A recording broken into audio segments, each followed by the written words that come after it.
Good. Okay, good evening. I'm going to call the meeting to order at 6:02, and I will start with the Pledge of Allegiance with Commissioner Hawkins. Pledge allegiance to the flag of the United States of America and to the republic for which it stands, one nation, under God, indivisible, with liberty and justice for all. Okay, everybody take your seats, and Michelle, I'll ask for roll call.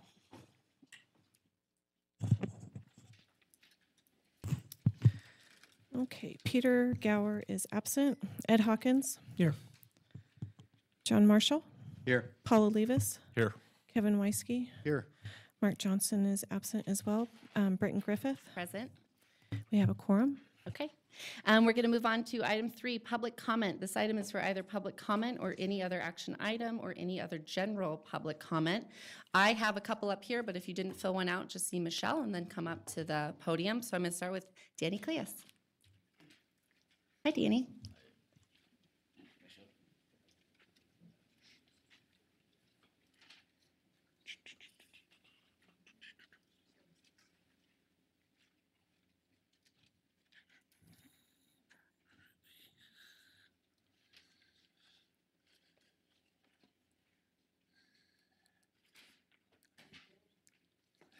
Danny Cleus for the record.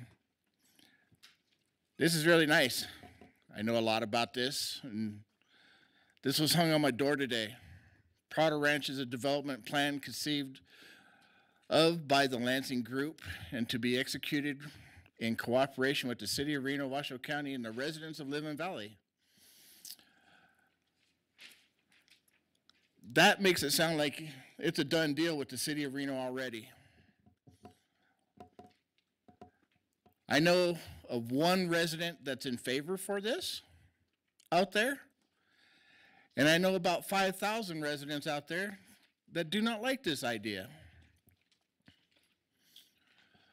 So, is the City of Reno really in cahoots with Lansing Group? Do they already have a signed deal?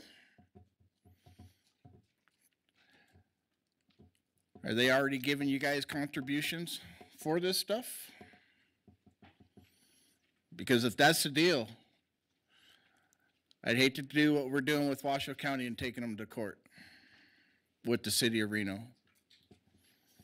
Because that makes it look like they already have a done deal out there with all this commercial and everything else in a rural area. Anyways, that really ticked me off when I got home today. So, with that being said, I know when developers come to you guys and they want to see their project come through and you guys go out to visit the site, I'm inviting you guys to come out on a Saturday before this gets heard in front of you and come meet with the residents. See what the residents really think of this so nobody has to come here.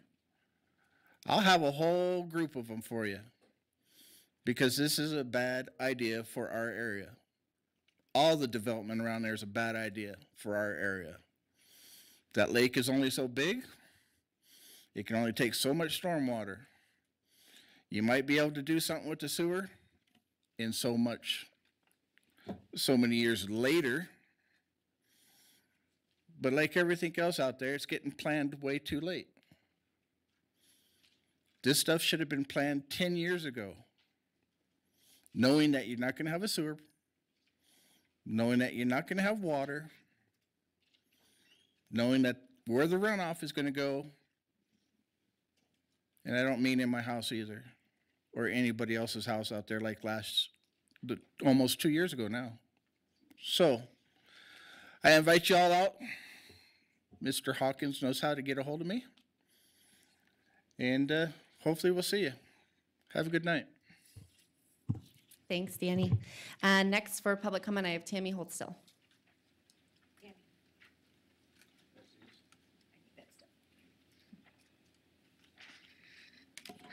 Tammy Holdstill, Lemmon Valley Swan Lake Recovery Committee for the record. The water's still there. I'm still here. You received this email. I wasn't planning on being here tonight, but after Danny received this card, And after I had already sent this email, I thought it was time for you to see my face. Not happy. This is not right. What I have been asking for in this email, and then to see this hitting people's doors, really puts a bad opt on the city of Reno. Makes the optics look rotten for the city of Reno. We've already discussed how many times retention detention ponds do not work. We already know that the stormwater runoff is going into that lake no matter what. Maybe hold it back for a couple days, but it still ends up there and that lake can't take it. You guys have been told for years what needed to be done out there and it wasn't done. Now, they want to build in a flood zone or in an area that is still flooded, still has water on the property, and they want to put industrial there. Now, Katie has given you guys a detailed email. She is a private citizen who has taken her time to show you guys, she's an environmentalist, what will happen if this goes through. And she even showed Washoe County for the Prado North, which your staff denied at planning, or requested denial at the Planning Commission. But then when it came to being in front of the Board of Commissioners, your staff didn't show up. Now, I've requested and asked why staff didn't show up for that. And then I wonder, well, I see this. We already know that staff didn't show up to that appeal. Makes you sit back and ask, is there really a fix in already? Well, that makes me fight even more. And development needs to be per the master plan. And when we asked Nancy why he went to you guys to take one section and put it into the city of Reno so that you have this little postage stamp thing happening, he said because Washoe County wouldn't change the zoning. Why should you change the zoning in an area that is already zoned a certain way? You don't have that right to change a master plan at the whim. So it's time for you guys to sit back, look at all the details before you start approving anything. And I'm, again, requesting the city of Reno help me with a judicial review for Prado North, because Prado North depends upon Prado South. And if you guys don't approve Prado South, how is flood mitigation going to happen for Prado North? And staff wanted it denied to begin with, but then City of Reno didn't show up at the appeal. So maybe it's time for the City of Reno to step up. Thank you. Thank you, Tammy. Okay, next I have Ted Schrader.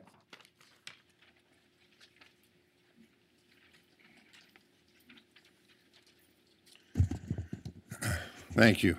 Good evening. My name is Ted Schrader. I live at 619 Marsh Avenue, and I'm here just to clarify a couple points that were raised by you hardworking commissioners the last time we met. There's been some confusion as to who's who and what's what. One of the confusing factors that we came across was the fact that we were told by a council member that the neighborhood advisory board type of situation was being eliminated, and the matters being handled by the neighborhood advisory boards would now be handled by individual groups. So that kind of threw us for a loop. The other item or items that come to mind when we straighten things out here is that the concept of a carve-out was not something that was initiated by us. It had been started by the city, and a carve-out had already been done on 3 occasions in the Country Club Acres, the University District, and the third area whose name escapes me right now. In any case, we appreciate your look-see at that. The other item that got confused the other evening was the creation of a boundary or borders for Newlands Heights. We had nothing to do with that. That was all said by the city way back when. There was some kind of reference that we were some kind of elitist group and were setting forth standards for people who were admitted to Newlands Heights. That was not us. That's not the case. So I just wanted to get things off my chest that were gnawing on me after the last time we got together, and I think we were up till midnight. Let's don't do that again. I appreciate it. Thank you. Last, I have Leah Sanders. And if you still want to speak but did not fill out a comment card, just go ahead and see Michelle. Good evening. I'm Leah Sanders. I'm a resident in Ward 5. I was unable to attend the September 19th meeting, but many of my neighbors and friends in other wards found the ordinance about ADUs compelling enough to actively participate in its ultimate denial. They met in groups, neighborhood groups, small groups that they never did before. They signed petitions that they never did before, and many of them showed up. So it wasn't just Newlands, it was throughout the city. I want to thank you for taking an ever closer look at what adding ADUs in single-family zoning could do to the fabric of this city. Yes, it appears to be an easy way to change the zoning by passing an ordinance. Not so good. Yes, the city needs to find better ways to meet affordable housing in a very thoughtful, planned way that includes the entire city. And yes, it's really important to take a deeper look. So, especially since the master plan is involved. I thank you very much for doing the right thing. Thank you. With that, is there anybody else that has a public comment? With that, I will close public comment, and we will move on to item 4, approval of the minutes. 4.1, I will call for a motion of approval for the Reno City Planning Commission regular meeting for August 15, 2018. Commissioner Weisky, so moved. Commissioner Weisky, do I have a second? Commissioner Hawkins, second. Commissioner Seconds, I have a second. All those in favor? Aye. All those opposed? Any abstentions?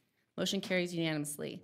Moving on to item 4.2, Reno City Planning Commission meetings, regular meeting, September 5th, 2018. Commissioner Weisky, so moved. Commissioner Weisky, do I have a second? Commissioner Hawkins, second. Commissioner Hawkins, second. All those in favor? Aye. All those opposed? Any abstentions? Commissioner Olivas, I abstain. Perfect. Okay, thank you. And now moving on to item 5, City Council liaison reports. Anything? No. No? Okay. Moving forward to presentations. Callie, you're up, 6.1. Awesome, thank you.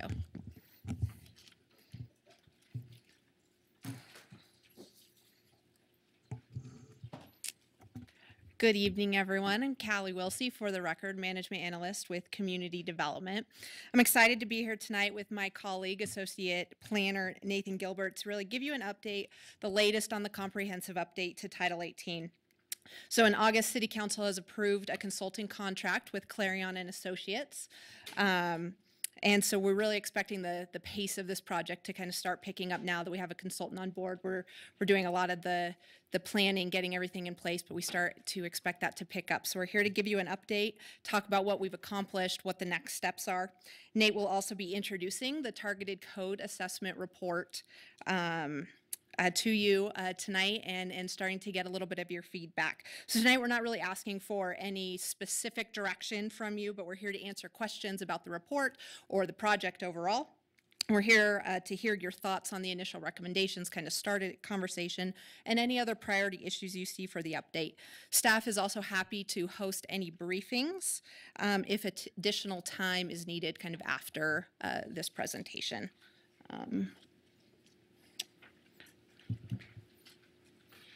Michelle, help me.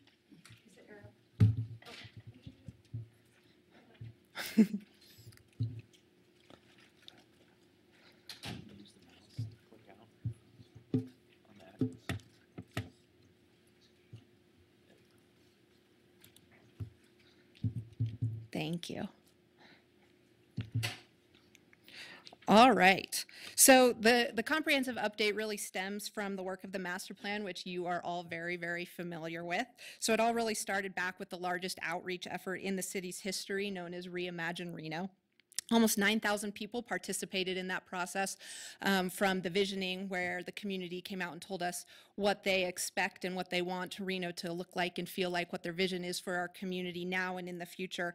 And that participation continued in through where they were actually reviewing different parts of the draft and providing input. So this input really led to a plan really rooted in the community's vision for Reno. This engagement, coupled with all the technical analysis, led to our new master plan that identifies the vision. It's our guide for managing change, it's a reference guide for our decision making at the city, and it's really an action plan that we are relying on. One of those sections in the master plan with additional direction relates directly to this project. Updating the zoning code is one of the 7 priority initiatives. So this initiative highlights the importance of ensuring the consistency between the annexation and land development code with the master plan. So what we'll be doing is taking those visions, values, the policies, the goals that we've put in that master plan and translating them into the regulations that will really make that vision come to life for the community. Additionally, state law requires that the process of aligning these 2 documents happen, that process starts within 1 year of the adoption of the master plan. At the top of our list of objectives is creating a code that is driven by the community, this vision that I keep referring to. So we're really going to be focused on that during this process, implementing the master plan and making sure it's consistent with the master plan. I can't say it enough how important the input was from the master plan process and Reimagine Reno. These 2 projects are really, really connected. So we'll be kind of returning to that public input a lot during this and saying this is why, this is how, and trying to connect those dots as we continue to go forward. We'll be relying on that information. Additionally, we want to make the code easier to use and more predictable and transparent. We've heard things such as the multiple overlay districts make it difficult to find out what is required and when, that we have duplicative or inconsistent standards, at least that's how they are interpreted. The development process is complex and difficult to understand, so we really want to use this as an opportunity to streamline the code so you don't have to be an expert to really understand it or use it. The zoning code update is being kind of managed in 3 different pieces once we start to draft it. So you'll see 3 different modules come forward in process. So we'll be talking about zones and uses, the development standards, and then the process and procedures. We've broken it up this way so it's easier to kind of consume and review. At the end, they will all come together for the full code. We do expect the project to take about 2 to 3 years to complete. But we recently wrapped up some of the first steps. So we held initial public outreach events in August. We held our first survey. We were asking people kind of what works well, what doesn't work well in the code, what's hard to find, what do they like about it. We've also created our technical working group. Now we're kind of moving into this next phase where we're going to start seeking confirmation of the code direction. So we're starting here with your guys' presentation and kind of initial input. So from there, what we'll be doing is taking all this input, the information in the assessment recommendation, creating a memo that really outlines some of the key issues that we need direction on, and we're working on scheduling a joint workshop with you guys and the City Council for some time after the new year. So that will be our next big milestone, and it'll be important for us during that process because that will kind of lay the groundwork so we can actually start drafting some of the new code. Community engagement and input will continue to be important to us through this process. We'll be having open houses, topic-specific focus groups. The working group meetings are open to the public. Their schedule's posted online if anybody wants to participate in those. We'll have surveys, different online review tools, kind of depending on what's appropriate. Newsletter we've launched. There's a dedicated web page, and of course, people are welcome to participate in the public hearing. So lots of opportunity. We're going to be reaching out. We really want the public to continue to be engaged. It is a little bit more difficult to engage when we kind of get to this technical level, but we definitely want to make the opportunities available for people, and we hope that they do come out and learn about the process. So with that, I'm going to turn it over to Nate, who's going to kind of walk us through the annexation targeted assessment report. Thanks, Callie, and good evening, Commissioners. For the record, Nathan Gilbert, Associate Planner. And we are very excited to have already started the kickoff for this process. It's long overdue. Any practitioner of the code will tell you that. So we are very excited with this. And Callie outlined the process that we anticipate proceeding with, but we do want to kind of go over the 10 real key criteria that our partners, Clarion and Associates, produced as a part of a targeted code assessment. So what is a targeted code assessment? Basically, it was done as the final component of the master plan. It was a report developed in concert with staff by Clarion and Associates that looked at areas of consistency and inconsistency between the new master plan and our existing code. It looked at the ways in which the current code works well and ways in which it's ineffective or difficult to use. It analyzed ways to make the revised code more user-friendly using national best practices, and it identified modifications necessary to improve the development review process. So this was included in your packet. For those of you in the public, the targeted code assessment's available online as well.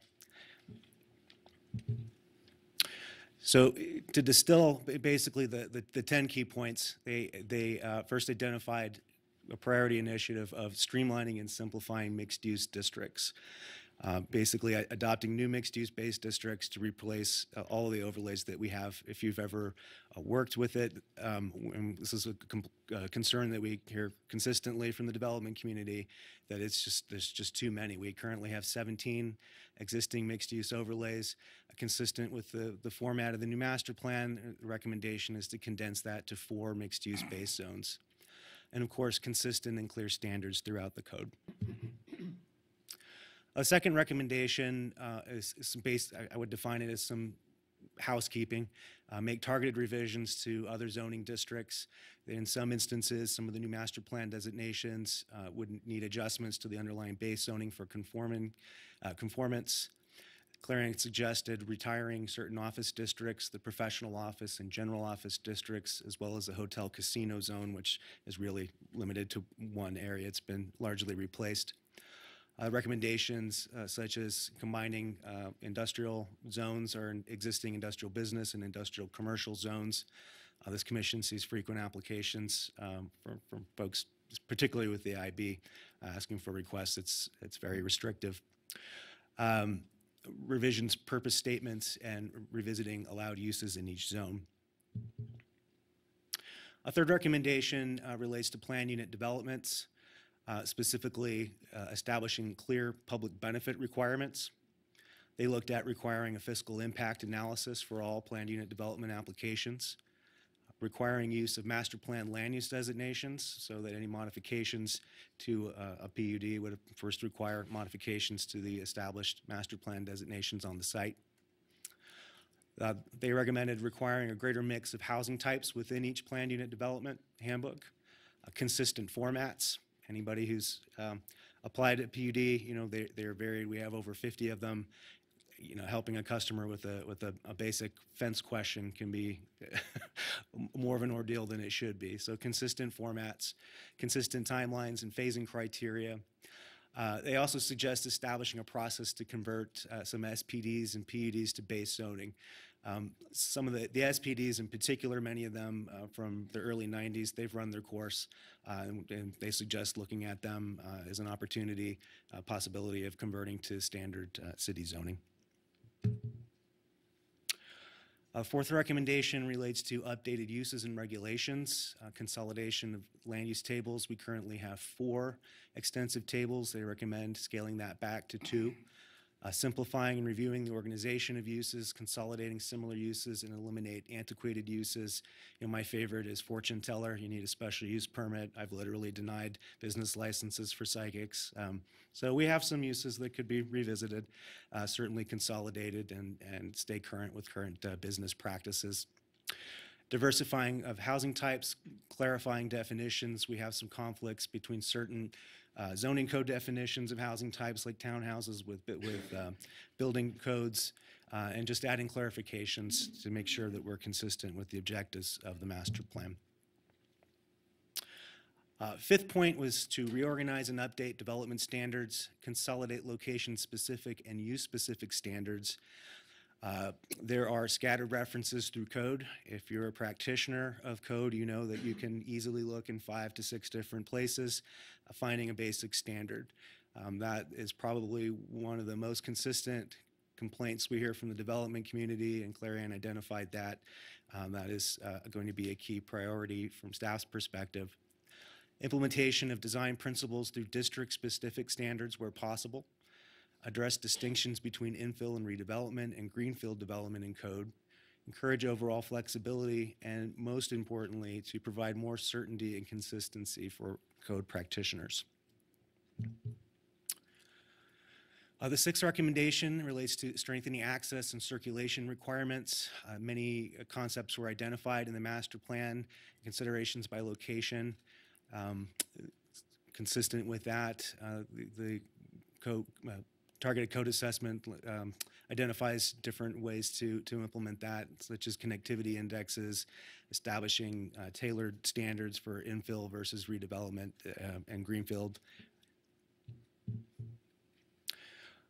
Seventh recommendation relates to improving the overall user friendliness of code, improving the format, incorporating additional graphics, simplifying uses and tables, the overall organization, updated definitions, and web interface. And we'll talk about the online survey in a minute, but what we found is that the vast majority of users of the code use it through an online format. And so Clarion had some recommendations, possibilities for best practices, different services, or ways that we could use our existing MuniCode or PDF available online and enhance that web interface. The eighth recommendation relates to revised development review process and procedures. They identified that our special use permit process is too complex in relating to the number and types of projects required. They recommend clear code standards so that it may facilitate more by right approvals.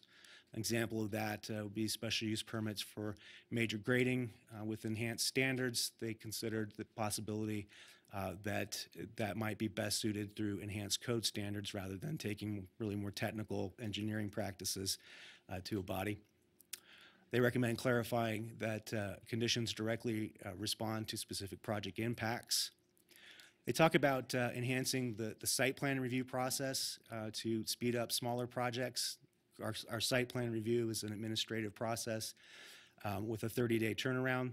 They suggest that maybe we want to enhance the number of applications that can do that and revisit the time frame so that more complex applications could have a more robust review period, and some of the more simple applications can move even more promptly. They identified that we are not currently using the full minor deviation options as outlined in state law. There were a few that we could consider including a minor deviation. It allows for an administrative 10% variation in a standard, something like a setback. Generally, we're talking about a foot. It's a minor deviation, as the name would imply. So to look at opportunities to expand that as NRS enables us to. And lastly, they identify the possibility of a design review committee. And if you read the code report, they identify that this is done through communities nationwide in varying levels of degree. Entertain the possibility of allowing for deviations from strict application of code, such as parking orientations, reductions in floor area ratio, building heights, et cetera. In essence, you have established clear code standards, and what they're suggesting is maybe there's an option, if you don't want to follow that you have a public board, a design review committee of design professionals that would look at that. Lastly, recommendations 9 and 10 are recommended to go on separate tracks. They are the sign code update and updates to historic preservation standards. We know that this is going to be a more involved process.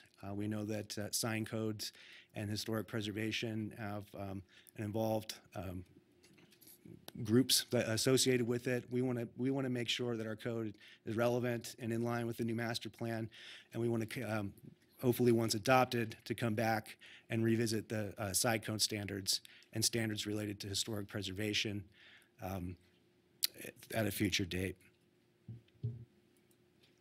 So in summary, with what Callie outlined, the work we've done so far as public outreach, we have a website, we've launched a newsletter, we've reached out and invited everybody that was on Reimagine Reno's mailing list to participate in the Reno Renovation Zoning Code update. We've presented our first open house to the general public. We've held 2 informational sessions with the development community through our quarterly community development conversations.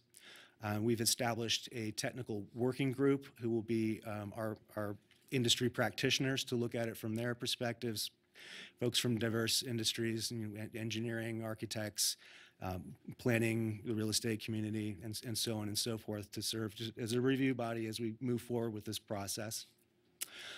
Some of the key takeaways through this initial public outreach, overall, the overriding theme is the code is just too complicated.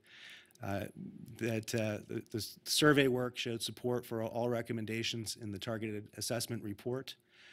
The code needs to be updated to make it easier to accomplish the vision that the city is aiming to achieve. And the master plan principles and priorities were reinforced through the comments that we've received to date. So our next steps, this is just our introduction to you with the work done so far, with the work that Clarion's done with this initial report.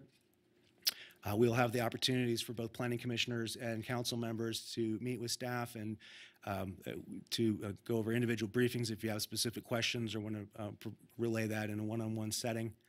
Ultimately, we'll be using this input to prepare a code direction memo prior to a tentatively scheduled joint meeting with the City Council and Planning Commission, which would ultimately provide the direction that we want to go using the targeted code assessment as a baseline.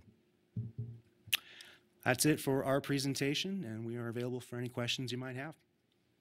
Okay, good. Thank you, guys. I'm going to bring it back to commissioners for questions. None? No? Okay, with that, thank you guys very much. I'd like to ask a Oh, question. Mr. Hawkins. Either one of you is fine to ask this question. Throw it up for grabs. We talked about annexation very little at the beginning of the presentation. As you know, we don't make annexation our business per se, and we're still waiting to be on board for that.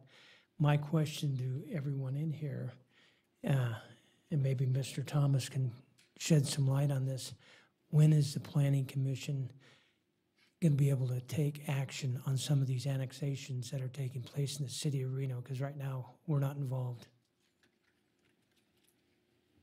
Nathan Gilbert, Associate Planner. So the overwhelming majority of annexation requests that are reviewed by the City Council, the Planning Commission doesn't opine on the annexations, are 670 voluntary annexations. So as far as a code update, our current code just outlines the provisions in state law. So NRS has a voluntary annexation procedure that any owner of, well, there's certain parameters, but if owners of real property want to voluntarily annex, they can submit an application to the governing body.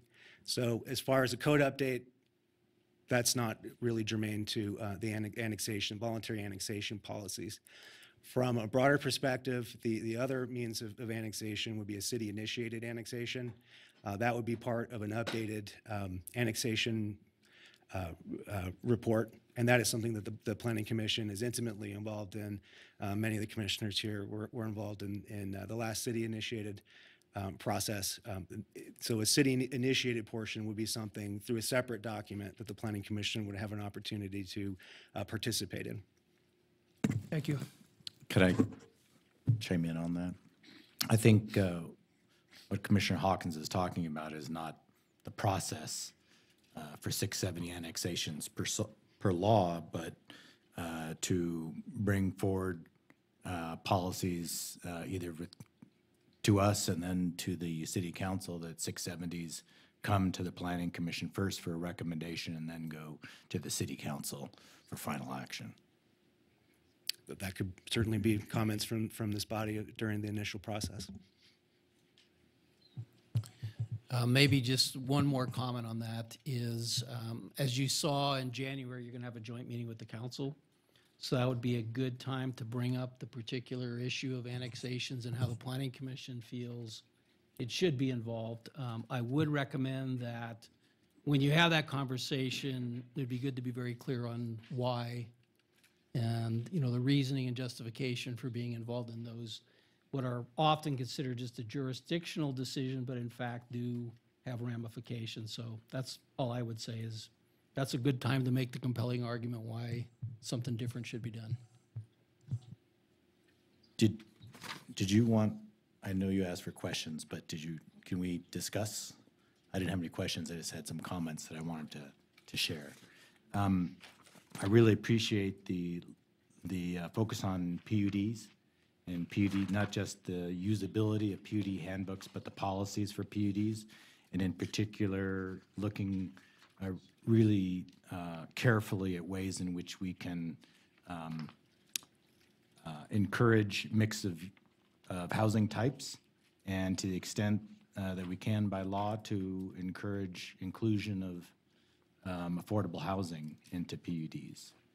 And also any other opportunities that we may be able to do that, either small projects within other areas of the city, or smaller than PUDs, I suppose, residential developments. And there's one other.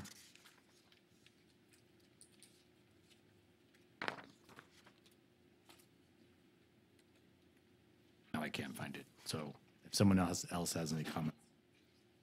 Any other comments or questions from the commission? No? And then Callie, Nathan, we could perhaps email you offline if there's things that pop up between now and then. Yeah. Okay. Did you find it? Pass. Okay. So with that, we'll close presentation section 6.1 and move on to public hearings, item 7. We're going to move some items around because we have some timing constrictions and also a recusal of myself. So I'd like to call for a motion to move items 7.4 and 7.5 up to the beginning of the agenda. Commissioner Weisky, so moved. So moved. Do I have a second? Mr. Hawkins, second. Hawkins, second. All those in favor? Aye. All those opposed? Okay, so we'll be moving items 7.4 and 7.5 up, Michelle. And then with that, as I will be recusing myself due to a personal relationship from item 7.4, I'd like to call for a motion for a temporary chair for this item. Commissioner Hawkins, thank you. Do I have a second? Or so moved for? Who would you like to make a temporary chair? Make a motion to bring Commissioner Weisky up All as right. the temporary chair. Okay, Commissioner Weisky becomes our temporary chair. If I have a second? What about the rest of us? Commissioner Olivas, I'll second. Commissioner Levius, thank you. Do I have, are all those in favor? Aye. Any opposed? Okay, and with that, I will adjourn to the other room and let Kevin switch seats. Thank you, Madam Vice Chair.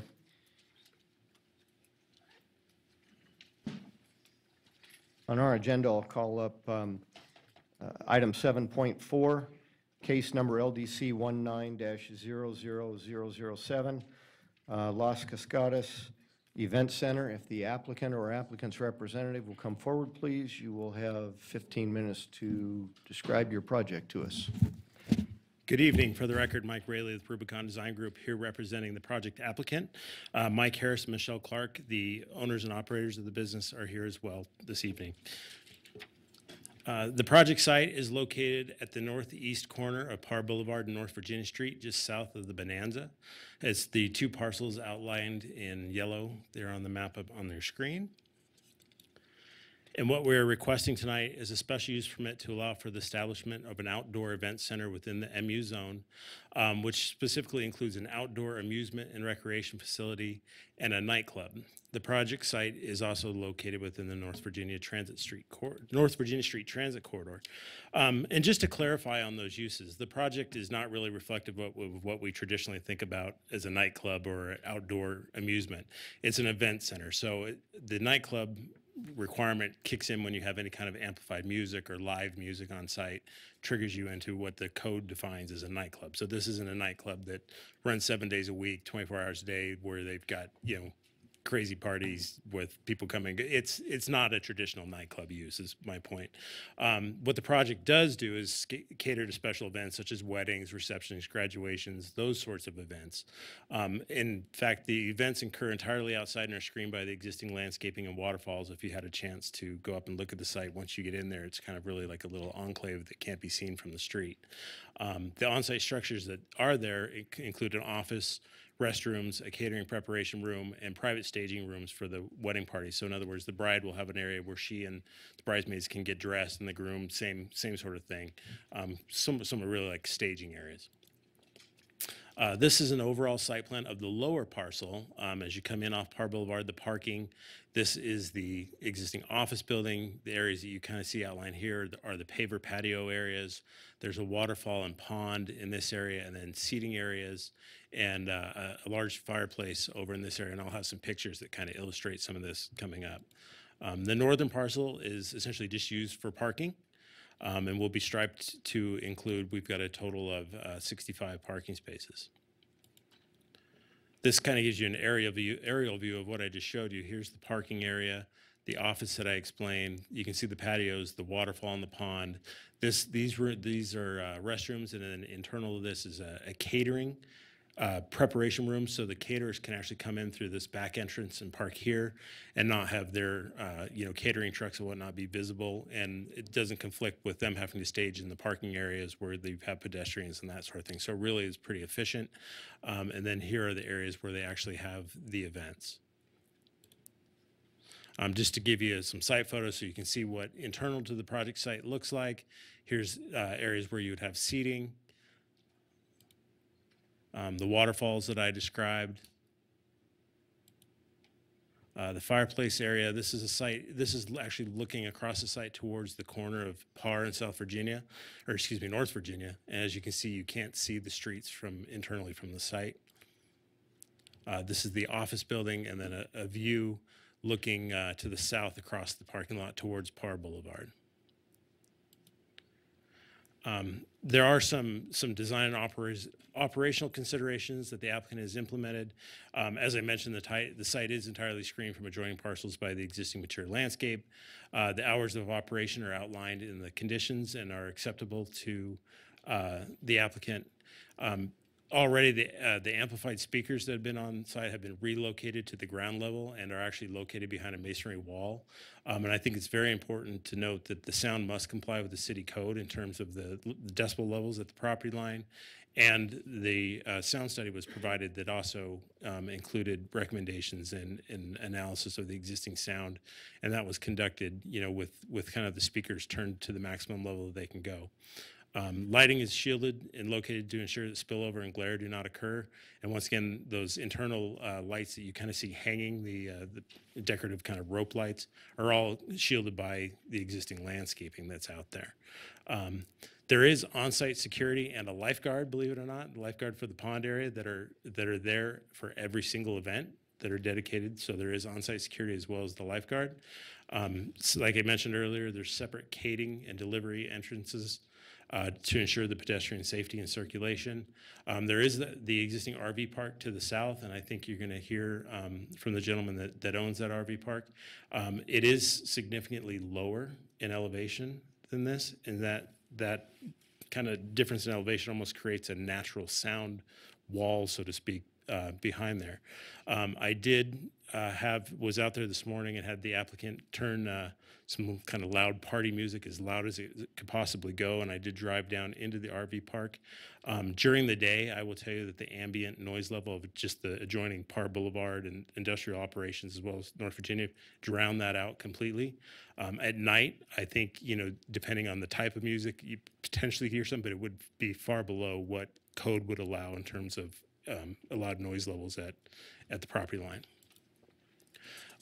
One thing that we would like to clarify, we are in agreement with all the conditions. However, in condition number 8, I think there's a little typo in there. It says the hours for commercial entertainment related activities shall be limited to 7 a.m. It currently says to 1 p.m. I think that should be 1 a.m. on Friday and Saturday, and then the limited to 11 o'clock during the week. So we just like to clarify that to make sure that that gets in the record. So with that concludes my presentation. I'm happy to answer any questions or concerns you might have. Thank you. We'll be back to you in a few minutes. Before I call up staff, I just want to remind my commissioners that there's only 4 of us sitting right now. If we lose one of us due to going back and getting a water or taking a break, we no longer have a quorum. So we've all got to stay out here unless we call for a break. So just a little housekeeping. With that, Brooke, welcome. Thank you, Chair Weisky, Commissioners. Brooke Oswald, Associate Planner for the record. I have new glasses and they're the progressives, and I'm struggling a little bit here. So bear with me as I kind of go back and forth. As the applicant's representative stated, we do have a correction on condition 8. As you can notice, the strike through of the PM to the AM, denoting that they are able to operate from 1 a.m. in the morning.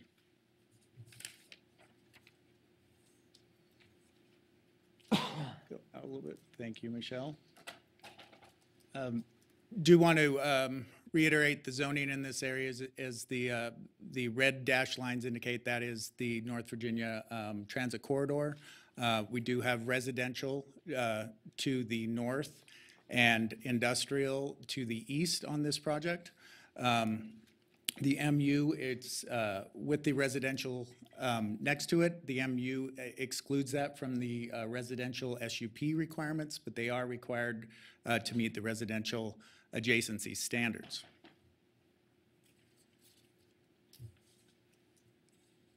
As we look at the master plan, we do see some possible future changes happening, and that is mostly noted by our industrial area here, moving to a mixed employment, probably more representative of the smaller flex industrial spaces that are currently zoned there, and the property to the south going to industrial, that the underlying zoning of that conforming zonings are industrial commercial on that. So that's showing that potential change and shift in that industrial area in that corner.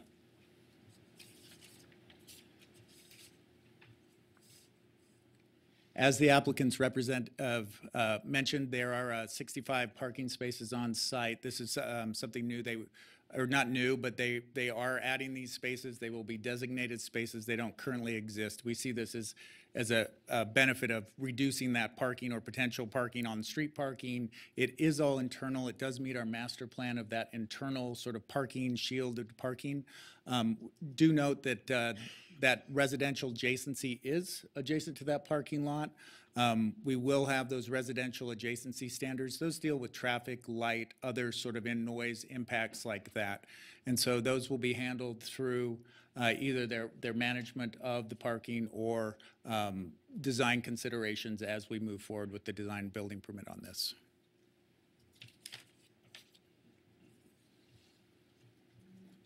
Just a quick aerial once again to sort of show the outline landscaping, and that we do have some entrance concerns with the egress there. Engineering has been working with them. They are here to speak a little bit more about that. They are going to do a right in, right out, I believe, on that.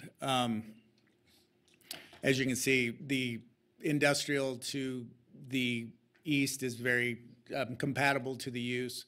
We have some other 24-hour operations to the north, a bar, a gas station, and a casino up there. Very compatible uses in with this nightclub, or the event center and nightclub activity.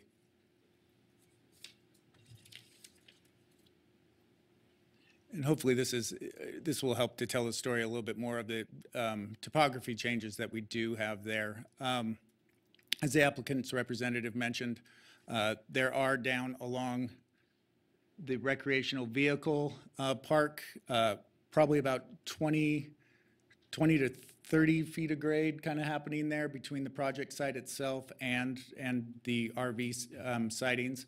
We also have considerable grade change along the industrial edge, and it's a little harder to see, but there is 10 to 15 feet drop behind the back of the residence and the parking that's above there that will kind of additional, that vertical sort of separation will help as far as the horizontal addition. With that and the conditions as stated in the modification to condition 8, staff can make all recommended findings and recommends approval of this project. Available for questions as needed. Thank you, Brooke. With that, before I open public comment, I'd like to start with disclosures from commissioners. Commissioner Olivas, if you'll start, please. Commissioner Olivas, I visited the site and I spoke with the applicant's representative. Commissioner Marshall, I'm familiar with the site. No other disclosures. Commissioner Hawkins visited the site, talked with the applicant's representative. Chair Weisky, temporary Chair Weisky, I visited the site, spoke with the applicant's representative and the applicant. With that, I will now open public comment, and we'll start with Philip Justice, I believe is Justice. Each of you will have 3 minutes once you get to the podium, and state your name for the record, please. Name's Philip Justice. I live at the RV park at 260 East Parr Avenue. I've been there some time, and the situation is that as much as anybody has stated that the noise level is decreased by the difference in elevation, and supposedly adherences to the Reno code as far as the noise level, I'm sorry to say that, you know, they're greatly mistaken. I believe the code says 65 during the day and 49 at night after 10 o'clock. And those levels are basically conversation level. And down in the park, my unit is about 600 feet away from the center of this event center, and they are not applying to the noise level that has been there. The other thing is, this has been going on for 2 years now, and it's just now finally coming to the Planning Commission's thing. In other words, they've been in operation for 2 summers of operation with no permitting. The planning department did allow them some special use permits, and they've even exceeded those as references to the email that you'll find in the listing of things from Alex, I forget his last name, to the applicants. And just this last Saturday night, which was one of the unapproved events, there was a bass drum that ran continuously from 7 until after 9 o'clock. Now, they did shut down at around 10, but the idea that the operation of this unit can run until 1 o'clock in the morning with the noise levels that have been going on in the past, you know, is completely, you know, beyond. I was up all of last Saturday night, and the ambient levels, I'd never heard anything from the streets, either from Parr or from North Virginia. Now, occasionally you do hear, you know, a loud exhaust or something like that. That's momentary. But something that goes on for 3-4 hours constantly gets to be the point of annoying.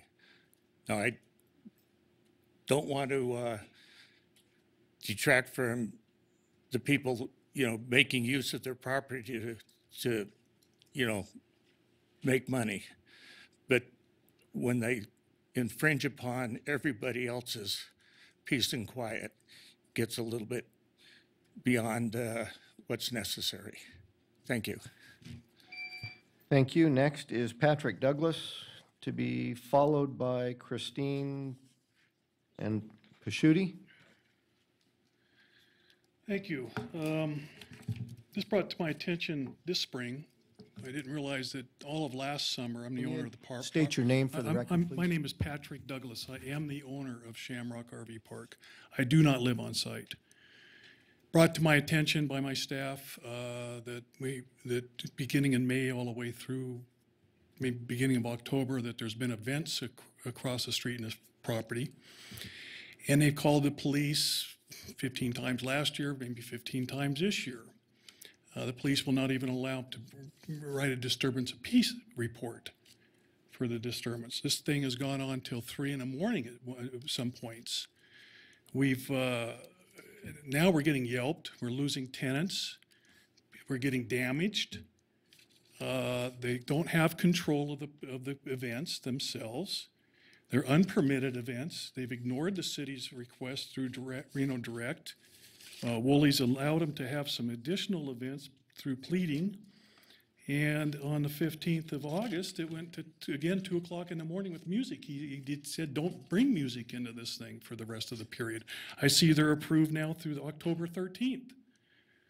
We are losing business. We're losing tenants. It's obnoxious. I don't think any of the structures have been permitted.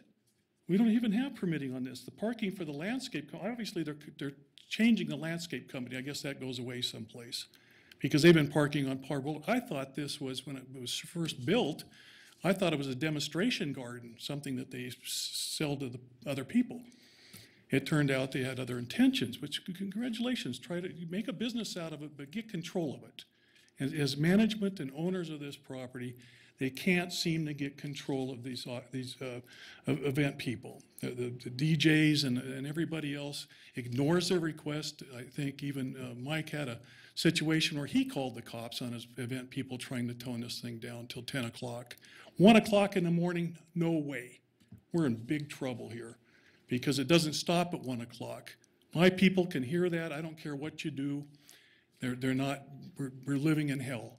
My tenants are living in hell. We've been there 30 years. We've been in compliance. We're a 5-star property. We have no need for this up in that neighborhood. And I don't even understand what what the application says because I couldn't pull it up. But we're talking about a amusement park, a recreation facility, a nightclub. What are we talking about up here? It's not just the outdoor events in the summertime for weddings. It's turned into a whole nother can of worms. And it's been illegal since day one and ignored. And to heck with the city. Every time the cops came up in 17, they buffaloed their way out of it. And even when we requested to have a disturbance of peace, which is you sign a ticket, our PD won't support us. Now, Woolley, I've had meetings with Woolley. I've had meetings with the gal that issues the 4 or 5 permits that they get, but it's been ignored. Thank you very much. Your 3 minutes are up. Thank you. Next is Christine, followed by Jason Crawford.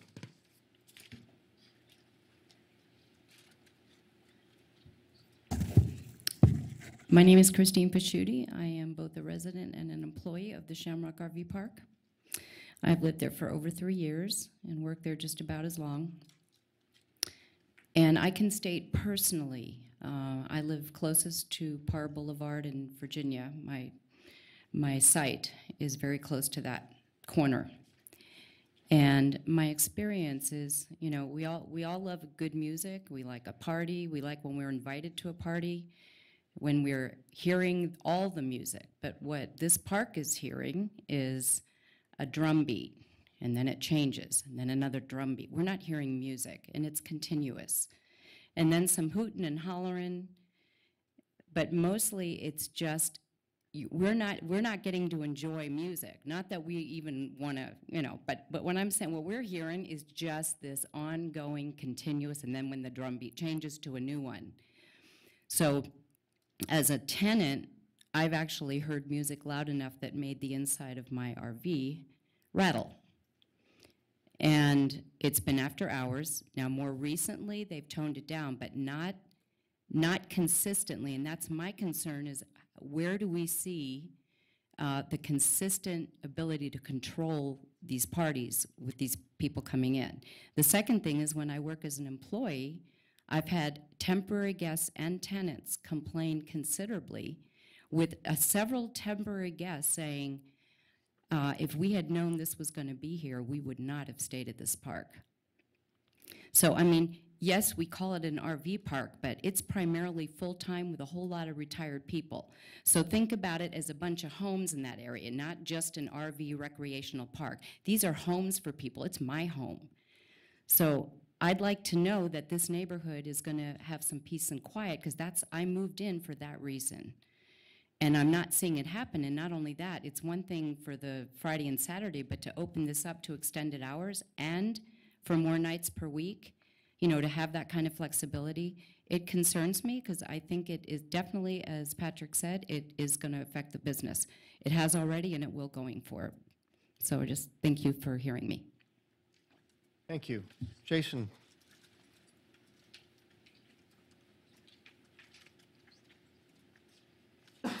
Jason Crawford.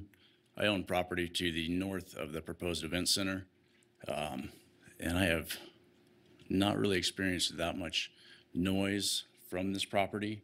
And speaking to other residents to the north, I haven't heard any complaints about this property. Primarily noise that we hear is from the train and traffic. So it's rare that we hear any noise from anything that's going on there. Seems like this is a much needed project here in the city, and if it's staying busy, then that's a good thing, and that's what we need to keep for the whole community, not maybe just a small little area.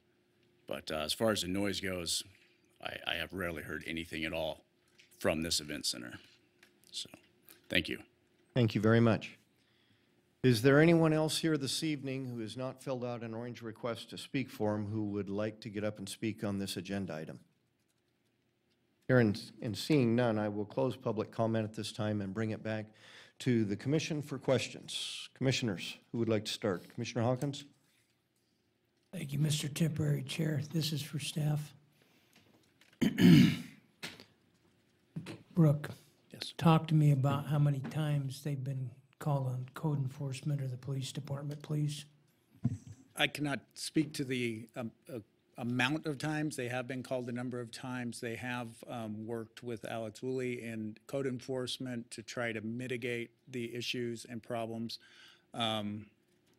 They going back to that special event, we issue 4 a year. They went through those. They had not had the SUP at that point.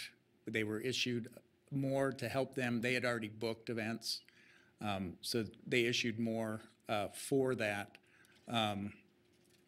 But they have been, I know that the PD has been out there, enforcement has been out there a number of times to kind of talk to them about this. And that's part of the reason why we're here, is to help restrict those hours and try to get this under control. Well, if it's not under control now, I don't see it under control later on. We've got a problem here with noise. And because of that, they want to go to 1 o'clock in the morning to be legal? That's a stretch. I think when we look at our timing, there's two things going on there. We have two SUPs. So we have an SUP for an outdoor event center, and we have an SUP for nightclub use. So, and those have different hours of different hours of operation. So the music will actually, on weekdays, will have to end by 10 o'clock. On Friday and Saturday, the music will be allowed to go to 11 o'clock. They are then given 2 hours after that to sort of get things together, get people out of there, wrap things up. And that's how that was orchestrated. So the 1 o'clock music wouldn't be going till 1. Music on weekends would end at 11. And then music on weekdays would end at 10 o'clock.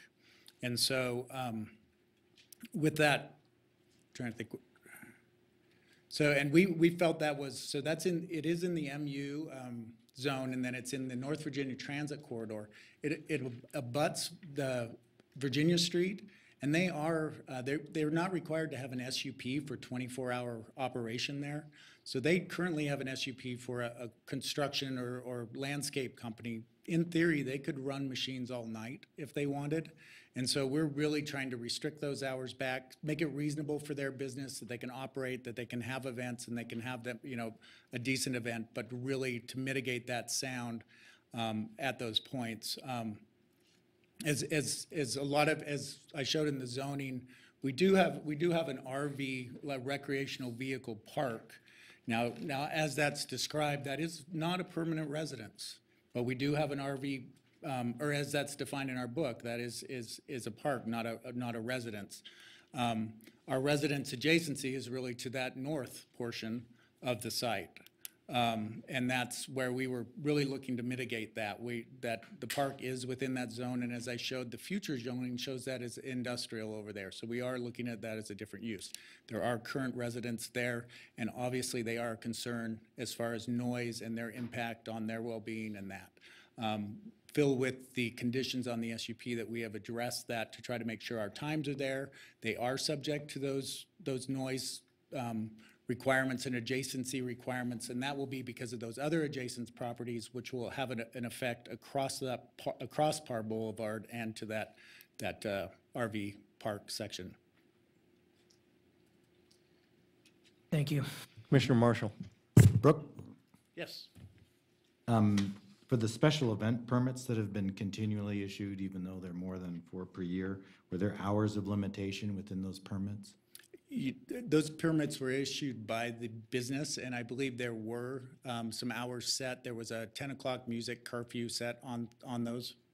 Okay, and also, can you walk me through, we're issuing a special use permit for nightclub and, I forgot the other one. Outdoor, it's a recreation or amusement outdoor. An amusement park? A Something? wedding or event would be considered an amusement outdoors. What's the precedential nature of this SUP? Is it only for this particular business, or will they now be allowed to basically continue a use that's consistent with those types of uses more broadly? It is not specific to the weddings or the events. That's currently what they're doing and how they've structured the event center. They would still be limited by the hours of operation, the employees being there, the handbook and that, and so forth. So they would have to come in for a different license a business license at that point if they were to change. I'd like to follow up on Commissioner Hawkins' questions. Given that they've had permits, well, first of all, given that they operated outside of code. Correct. And then operated outside their special use permit or their special events permit. Apparently they're playing music much later than allowed in those permits. Why? I don't understand how you can reasonably anticipate that they're going to abide by the 10 o'clock or the 11 o'clock, 1 o'clock timelines, given this record and their past behavior. I understand, and I think that's a legitimate concern. I think we set the conditions. There's a few things. They are required to have both security and a staff member on site, and a protocol book and process book of how they will meet those timelines. And so with the SUP, it really does give a lot more structure to what they're doing.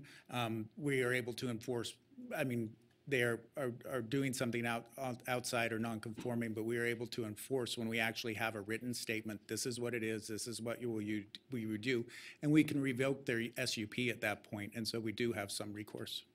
Do we have the ability to have an automatic extinguishment of the SUP if there Who was are you found asking there's that a question violation? of, Commissioner To legal, Marshall? I'm sorry, to legal. No, there'd be a notice and a hearing. They'd be afforded due process.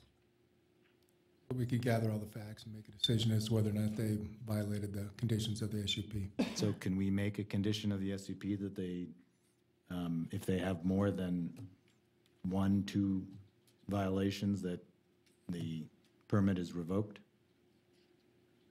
You could, I guess, if you had a finding that they had violated the terms of the SUP on a number of occasions, and on the third time, if there was a determination, then you could revoke it. But I'm assuming you could revoke it the first time if they violated At the first time, I just wanted, so that there's no discretion as to whether or not if there's a finding of noise violation, then, and they give them due process to whether or not there's a noise violation, then the SUP has to be revoked.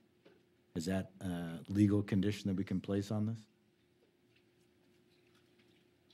And you're assuming that there's a hearing. There's a hearing, they can come present, the other side can present if there's a violation of past the hours, then that's it, permit's gone. Our code says that failure to comply with any conditions imposed in the issuance of special use permits shall result in the initiation of revocation procedures.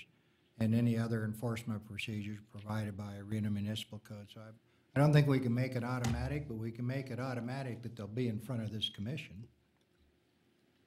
Thank you.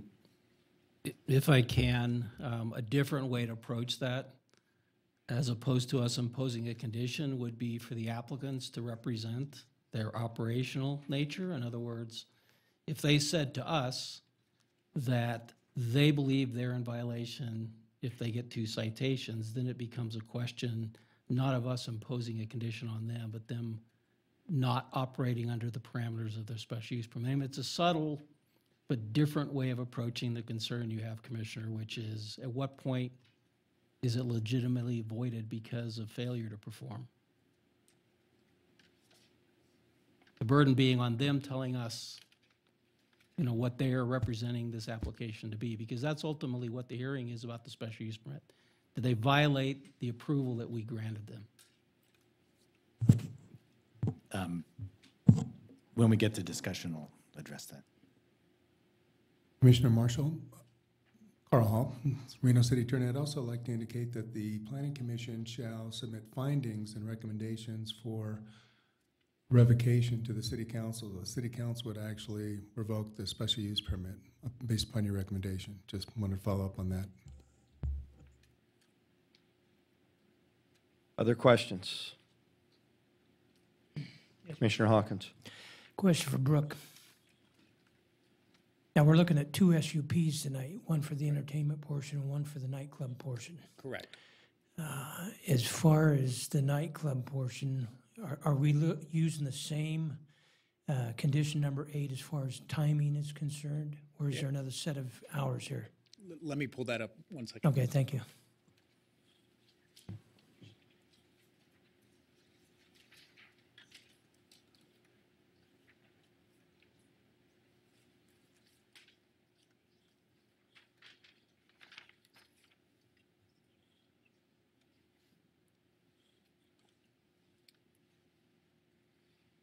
So hours of operation for the nightclub-related activities are limited from 10 a.m. to 12 p.m. on Friday and Saturday, and 10 to 10 on Saturday and Thursday.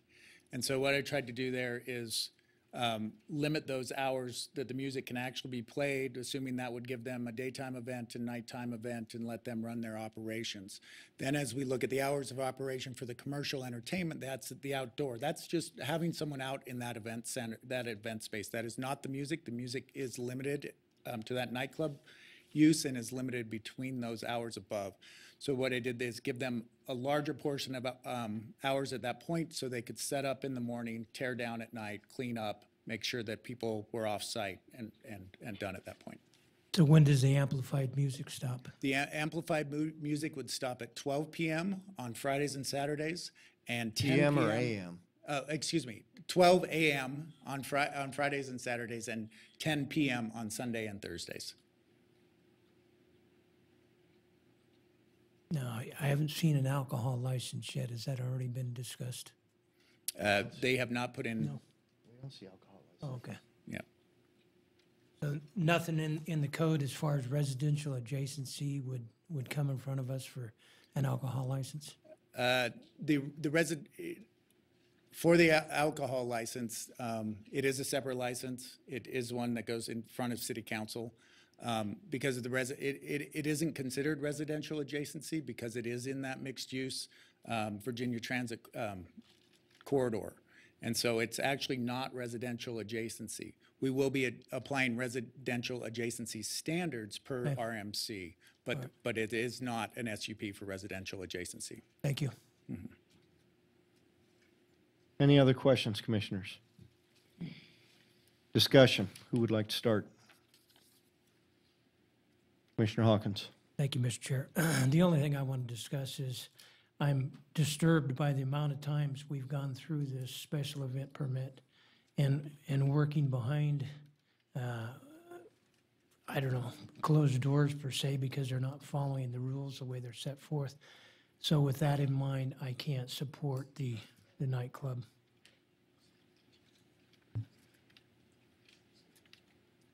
Commissioner Marshall. I'm having very a very hard time making finding A. The proposed use is compatible with existing surrounding land uses and development. Based on the applicant's consistent, and I can only take it as intentional violation of city code.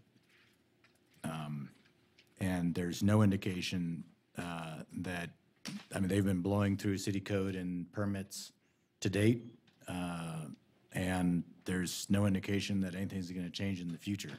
So this is just us setting up for major headaches, and I can't find that it's, given this behavior, that it's the proposed use is compatible with existing surrounding land uses. Okay. Commissioner Olivas, do you have anything to add?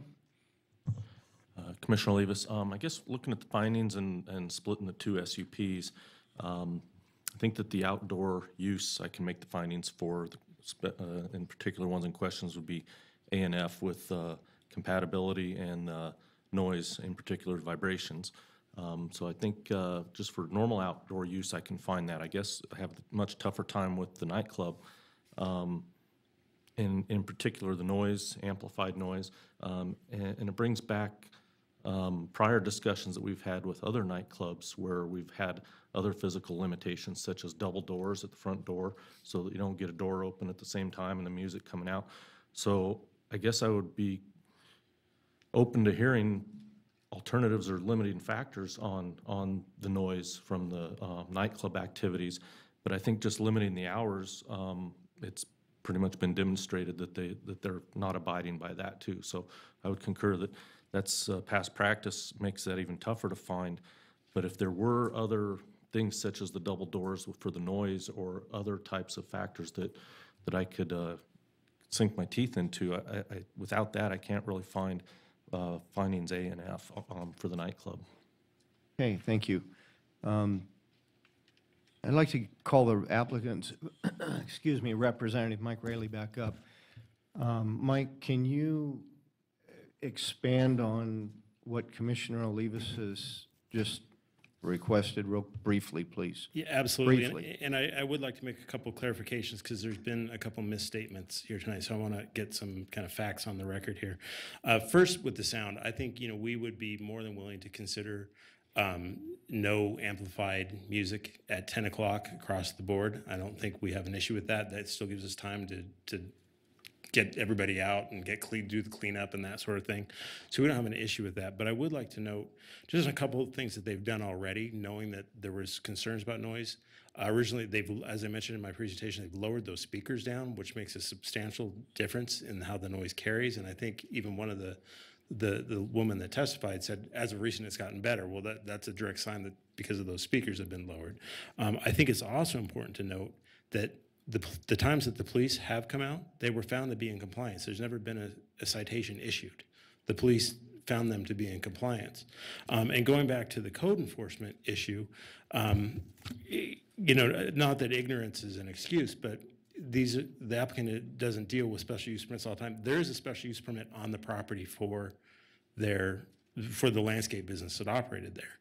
And when they did this, if you look in the code, everything that you're asking for is allowed by right in the MU zone, not realizing that there was a provision for residential adjacency to the north.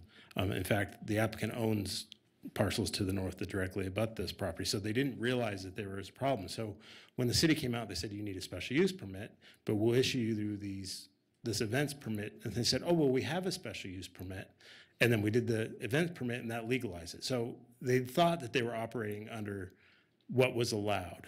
And so when it was brought to their attention that, no, you need a new special use permit, they immediately complied and filed it as fast as they could. And as you saw, they provided code enforcement with a list of everything that they had already booked. And we sat down with Alex Woodley and Brooke, and we worked that out to make sure they would be in compliance. So they did act immediately, and it wasn't that they were going on for years and years knowing that they were out of compliance. Thank so you, I'd Mike. like to clarify that. But one other thing that they've done for sound attenuation that we could add. You've answered a my condition? question. Okay. Thank you. Unless somebody else would like to call Mike up, I would like to start trying to wrap this up so we're not into this one item for 2 hours tonight. Commissioner Marshall, go ahead. Can I just ask Brooke a quick question about the difference between the two SUPs? Absolutely. So Brooke, if we go ahead and allow the outdoor amusement recreation SUP and not the nightclub, that would allow the use but no amplified music, is that Correct. what the outcome would be? Correct. Or at any time? At any time, yes. Thank you.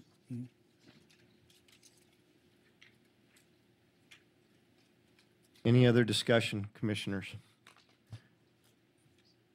I would just like to add that I don't agree with the hours as they're being proposed under the nightclub. I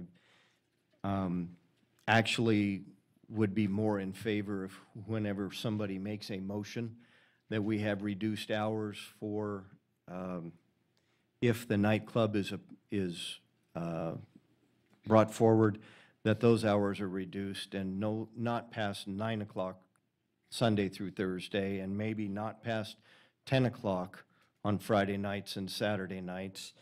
The hours of operation could go longer than that, so if they can clean up and get people out of there. But we've done that before, and I think those restricted hours have helped commissioners in the past and projects in the past make the findings. And then if the applicant can prove that he's a good neighbor, and 6 months to a year later, and can show justification for extended hours, he submits a separate application for that and asks for an extension of hours. Commissioner Olivas, that kind of gets you to where what we've done in the past, similar to adding the double doors or blocking out windows and insulating behind them to stop noise transfer. So we've reduced the hours and then allow, with the allowed application in the future of extended hours. So just a consideration. With that, if there's no further discussion, I will entertain a motion. Commissioner Hawkins. Commissioner Hawkins, in the case of LDC 19-00007 Las Casadas Event Center, the portion indicated in the staff report as nightclub, I recommend denial to the city council on this. I have a motion. Do I have a second? Second. Commissioner Marshall. Thank you, Commissioner Marshall. I have a motion and a second. Any further discussion? All those in favor signify by saying aye. Aye. Aye. Aye. All those in favor? Or of? Wait. Excuse me, that was in favor of the denial motion. Now, any opposition to the motion? I'd say I'll oppose the motion. Oppose the motion. Okay, so that motion yea or nay, carries. whichever that is. Motion carries 3-1. Commissioner Olivas is in opposition to the motion. We have a second motion to be made, Commissioner Hawkins. Yes, Mr. Chair. Second motion would be case number LDC 19-00007 Las Casadas Event Center, and I recommend it go up to City Council with approval from the commissioners for that event center.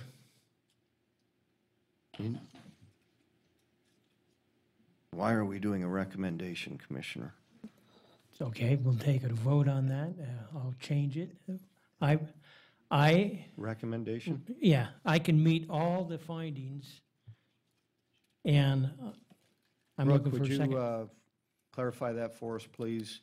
Yes, Brooke Oswald, Associate They're both Planner for the SUPs. record. They're both SUPs, and this decision is final and in the approval. It does not go to City Council from Right. here. Okay. So this is an SUP also. So All right. make the motion as written. Based upon compliance with the applicable findings, I move to approve the special use permit and variance subject to conditions. I have a motion. Do I have a second? We need to take out the words "and variance." In other words, you're only going to approve the special use permit. Okay. So, and can we clarify that motion is for a special use permit for For the event center. Thank you. I have a motion. Do I have a second? I second. Commissioner Marshall with a second. Any discussion? All those in favor signify by saying aye. Aye. Aye. Any opposed? Motion carries unanimously 4-0 for the special use and amusement. There is an appeal process.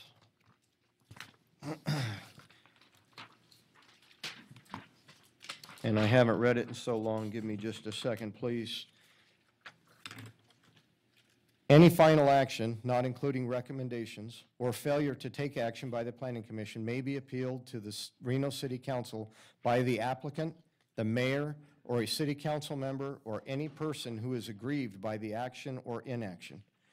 An appeal, together with fees, must be filed with the city clerk within 10 days, starting on the day after written notice of the action is filed with the city clerk. And if not, the 10th calendar day falls. And if the 10th calendar day falls on a weekend or holiday when the clerk's office is not open, the appeal may be filed on the next business day. Thank you. With that, I will turn the meeting back over to our Madam Vice Chair. Welcome back. Good, thank you. Okay, with that, we're going to move on to item 7.5, and I will let Sienna come up and do the, or I'm sorry, the applicant's representative come up and do the presentation.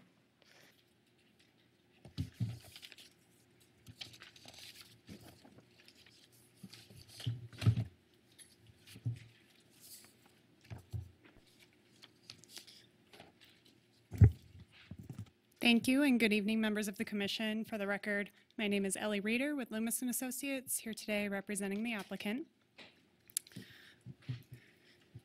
The requests before you tonight are for a master plan amendment from public facility and single-family residential within the Wells Avenue neighborhood plan to urban residential commercial, as well as a zoning map amendment from public facility and SF6 to professional office. The site is located at 645 Plum Lane. It's made up of 7 parcels totaling 6.26 acres in size. The property is located on the north side of Plum Lane, south of Casaza Drive, and is bisected by Yory Avenue. The property is developed with parking lots and an 85,000 square foot office building. You may recall that AT&T has occupied this building for several decades, dating back to 1980s. And the property is developed with parking lots, The site is part of the Wells Avenue neighborhood plan, designated public facility and single-family residential within the city's master plan. The proposed master plan amendment to urban residential commercial is an approved designation within the Wells Avenue neighborhood plan and would link to existing urban residential commercial districts along Plum Lane. The parcels are zoned public facility and SF6. The proposed professional office zoning is a conforming zoning district within the Wells Avenue neighborhood plan. And this change is being sought by the property owner as AT&T is now preparing to vacate the building by the end of the year. So the owner would like to make the space available for a broader range of office type uses that may otherwise be excluded within that public facility zoning. We feel the request is appropriate based on the site's adjacency to Plum Lane, a major arterial roadway. Has easy access to public transit with RTC stops at the property's southwest corner at Plum and Yory. The site was within close proximity to similar commercial and retail uses. I'm going to pause you really quick until Commissioner Marshall comes back in. Thank you.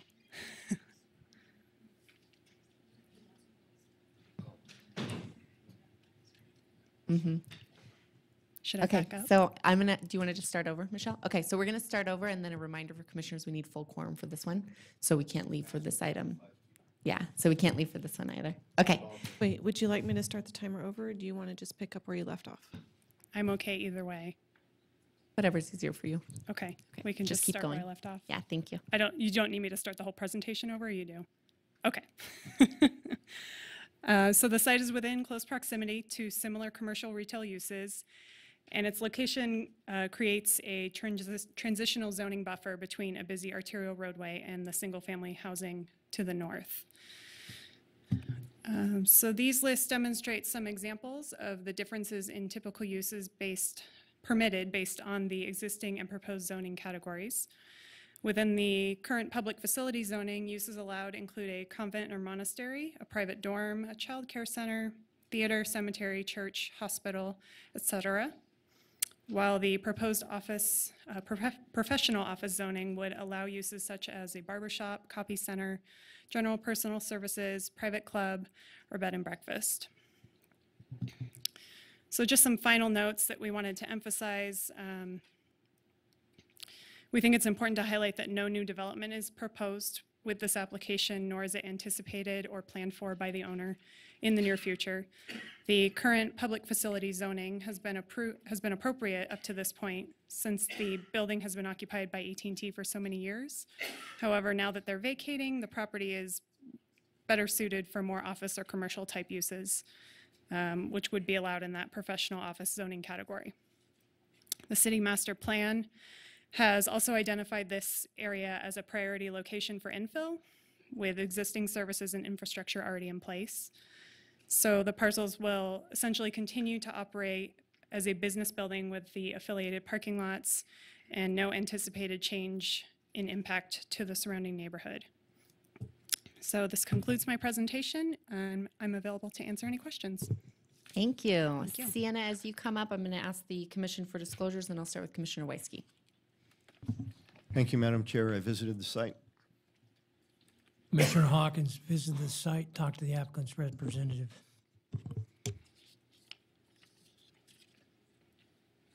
Commissioner Marshall, no disclosures. Commissioner Levis, I visited the site and spoke with the applicant's representative. Commissioner Griffith, I spoke with the applicant's representative. Sienna, when you're ready, I'll let you take it. Thank you, Madam Vice Chair, members of the Commission. For the record, Sienna Reed, Senior Planner. Do want to point out just a few quick things. An expanded mix of uses on this particular site that would be facilitated through the master plan amendment and zone change would help support really kind of infill and revitalization along the city's newly designated urban corridor. Plum Lane to the airport was something that we added as part of the master plan process. And then as far as zoning designations go, Ellie did a great job giving you a sense of what those uses permitted by right would look like under the existing public facility zone for part of the site as it would transition to professional office. But the professional office zone really is, of all of our non-residential zones, the one that's most compatible adjacent to existing single-family uses. So I did want to point that out, and that the site actually previously had professional office zoning in the past. And this was reviewed, the request by the Ward 3 Neighborhood Advisory Board all the way back in February. And they were supportive of the amendment, did have some clarifying questions, and I've received 2 calls to date really asking about information for this public hearing and just the nature of the request. So with that, staff is recommending approval of the requested map amendments before you this evening. Sienna, thank you. With that, I'll move into public comment. I will start with Marco Rivas, and that will be followed by Connie Silveira. Marco? Just say, no? We'll come back to you if you come back. Connie Silveira, thank you. And this will be followed by Brian.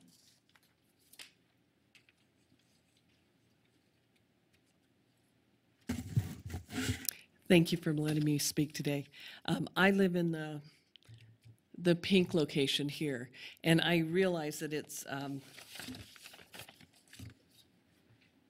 well, I'm not opposed to the change of zoning or anything there. My concern is that it's done thoughtfully, because this neighborhood is, while it's a nice little neighborhood, it does have its set of issues, and we're kind of surrounded by some areas that aren't so nice, some higher density apartments, like over to the south on Grove and then over on Kerman Avenue. So we do have a set of issues there, you know, with drive-by shootings at times and things. And so I do want you to be careful that we don't go with high density type housing. And I can understand more professional offices. My concern are the 2 green parcels that are currently zoned for single family like mine is. I was worried that maybe I'll end up looking at the backside of a, you know, I don't know, something with dumpsters, and currently it's all a parking lot, and which is kind of nice, but I realize it's really underutilized there. And so I get that it's going to change, and that's okay, and perhaps that size of lot is too large for this day and age. And I could see a little more dense there, but I hope that it doesn't get really highly dense in that area. So that's my concern. My other concern, and I spoke to you before on the ADUs, is my other parcel is the blue one. My disabled brother lives there, and it's a very underutilized parcel with a 6,000 square foot lot with a 600 square foot house. And so, but I'm kind of locked in and I can't do anything there. So with whatever changes on these parcels, I may be back to you asking for a similar type of change for my parcel. But as you can see, the two green parcels, they're on three sides are surrounded by residential. And so I hope that doesn't change. I would like to see that kind of carved out of it and continue to use that as a residential so that we don't have issues. And like I say, with the issues there, we've complained to the city of Reno. We have people going 60 miles an hour down that street now. And I've asked for like another stop sign, maybe at Rondell or Yorrie, because there's just too long of where they don't stop before they get to Kitski. And we've had 5 cars totaled in the last 2 years on that street because of this. And they're parked cars. They just run into them, I guess, on their cell phones or something. And so it's a nice little area, but be careful and let's not go too quick or too far with this. So while I think it's a good thing and it is very underutilized, and that AT&T building is really in disrepair, and it would be nice to see something a little nicer there. So thank you. Thank you, Connie. Next up, I have Brian Linto.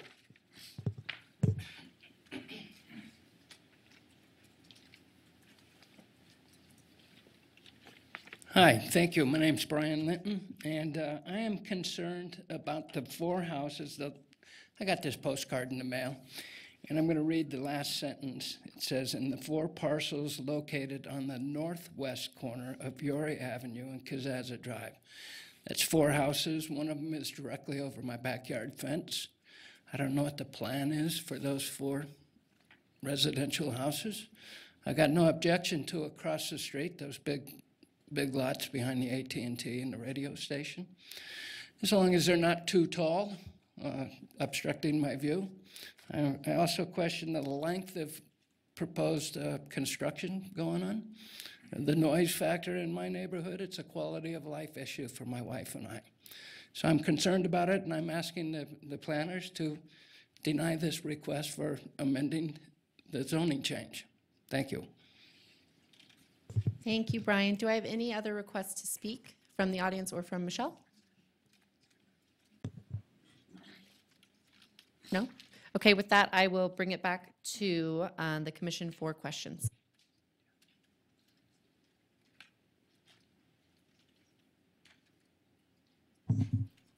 Madam Vice Chair. Sienna?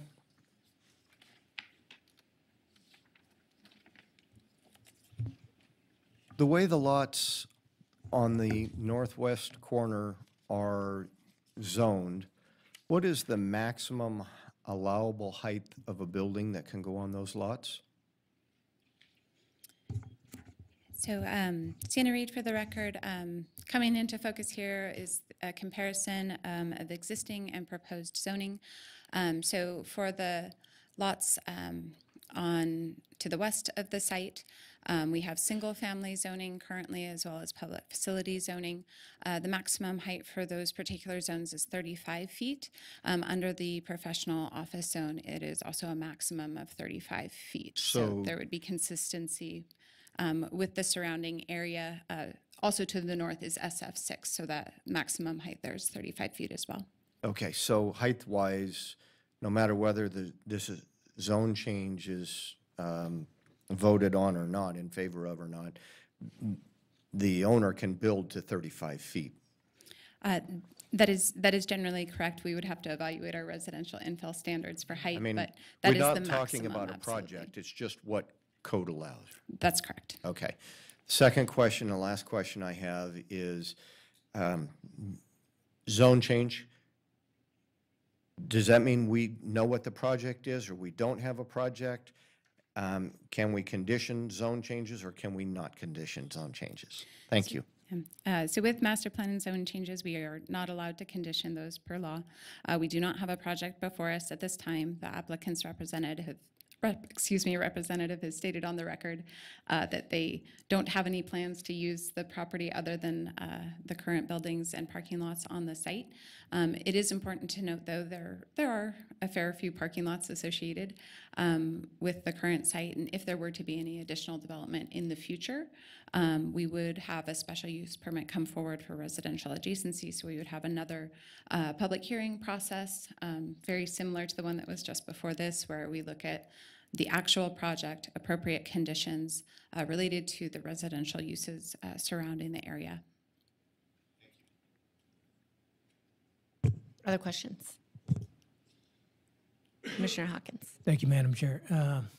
I'm concerned about the school that's on the end of Casaza there because that road, Casaza, dumps into Kitski. I'm worried about more traffic. I've been by when AT&T's in full swing. There's not a lot of cars in the parking lot. People stay, they leave at lunch, they come back, they leave at 4 or 5 o'clock. So we don't have a lot of traffic basically coming out of there. I'm concerned when we change the zone, we put the offices in there or whatever they plan to do with that property, that's going to increase the traffic for the school there on the end of Casaza.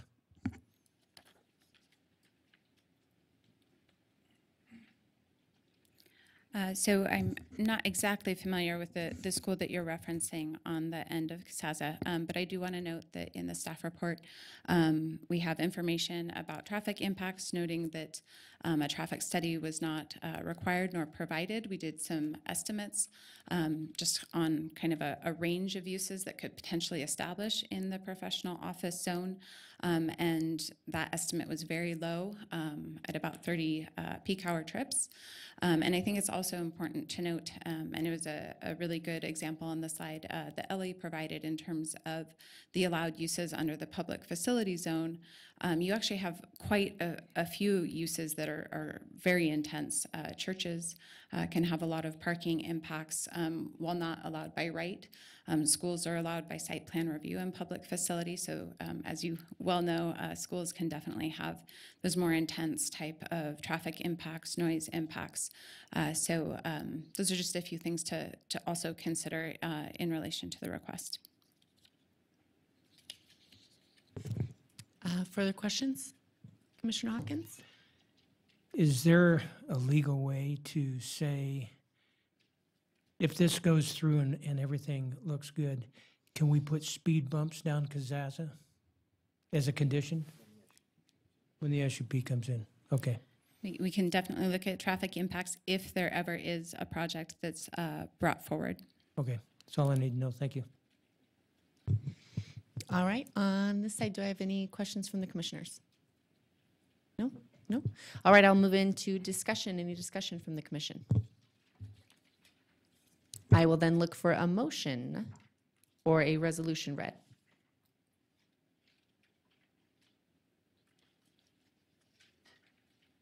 Madam Chair? Thank you. You're welcome. Based upon compliance, in the case of LDC 18-0045 and resolution number 02-018,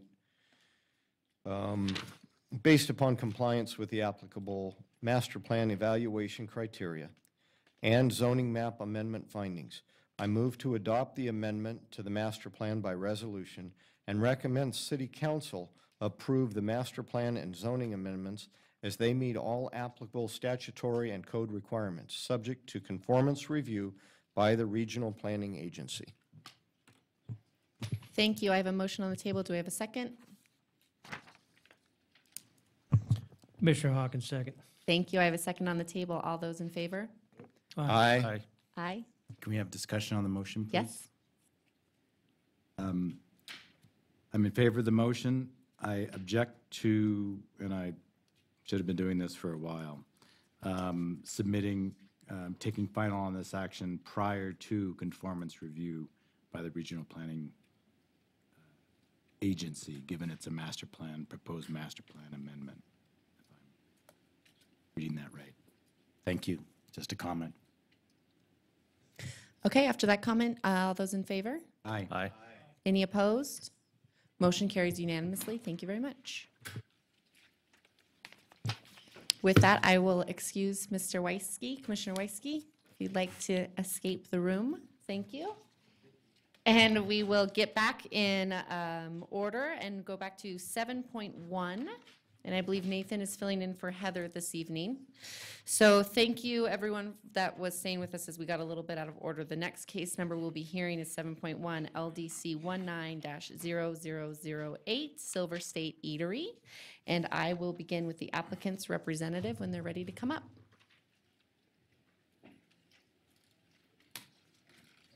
Good evening. My name is Bob Pratt. I'm the owner of Silver State Eatery.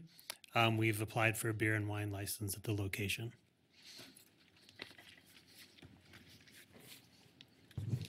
You good?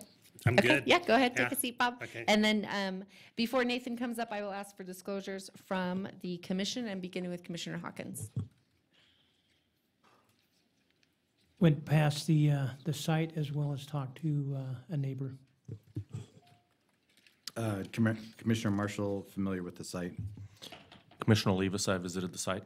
Commissioner Griffith, no disclosures. Nathan, welcome up.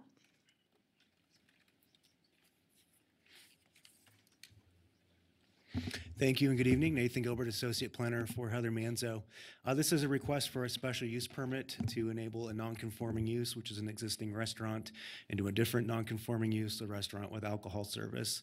The site is located on the northwest corner of Valley and Denslow in an existing center area. The site has an interesting history. When the application came in, as the applicant indicated, they submitted a beer and wine license for dining room alcohol. Our mapping indicated this was neighborhood commercial. It did not reflect a 2008 zoning map amendment to the mixed-use University Regional Center zoning designation, which is highly restrictive and really generally only allows for academic sorts of uses, which was in line with the 2005 University Regional Center plan. So the request, again, is just a special use permit. It's been an existing restaurant for at least 5 years. They wouldn't have dining room alcohol. This doesn't allow a bar. This is accessory dining room alcohol use in conjunction with the meal. Their hours of operation on their special use permit application, as well as their dining room alcohol application, is from 7 a.m. to 2 p.m. Staff received one email of concern from an area resident regarding alcohol service in this area. At time of publication, we didn't have Reno Police Department comments. I have since personally spoke with Officer Burrows, who does our SEPTED reviews, who's very familiar with this area, indicated that he had no concerns with the request at all. The Neighborhood Advisory Board reviewed this and was in support of the request. Staff can make the findings and recommends approval. Terrific, thank you. I'm going to move to public comment. I do have one public comment item from a couple that was not able to attend the meeting. So if there's anybody that's present that wants to fill out a public comment card, yep, come on up, state your name for the record, and then you can go fill it out with Michelle. Hi, my name is Gideon Kaplovitz. I work at the university, and I pretty much once a week have lunch at Mi Ranchita, which is kitty corner to this location, and I've walked by your establishment, and I look forward to eating at it, and I think if I could have a mimosa with my brunch, I would be delighted. So welcome to the neighborhood, and thank you very much. Terrific, thank you for your comment. If you'll just go to your left and see Michelle to fill out a card. While we were filling it out on the side, I will read into the record. Penny and Bill Roulier, I hope I said their name correct, would like to state that although they're not able to attend, their comments are there are already 3 locations to purchase alcohol on the corner of Denslove Drive and Valley Road. This location is across from Coral Academy and near Lemison STEM Academy, both elementary schools. In our opinion, more alcohol sales would be a detriment to our community. Thank you, and this will be going into our public record. Michelle, do we have any more for this item? No, I do not. Okay. With that, I will bring it back to the commission for questions to the applicant or the staff.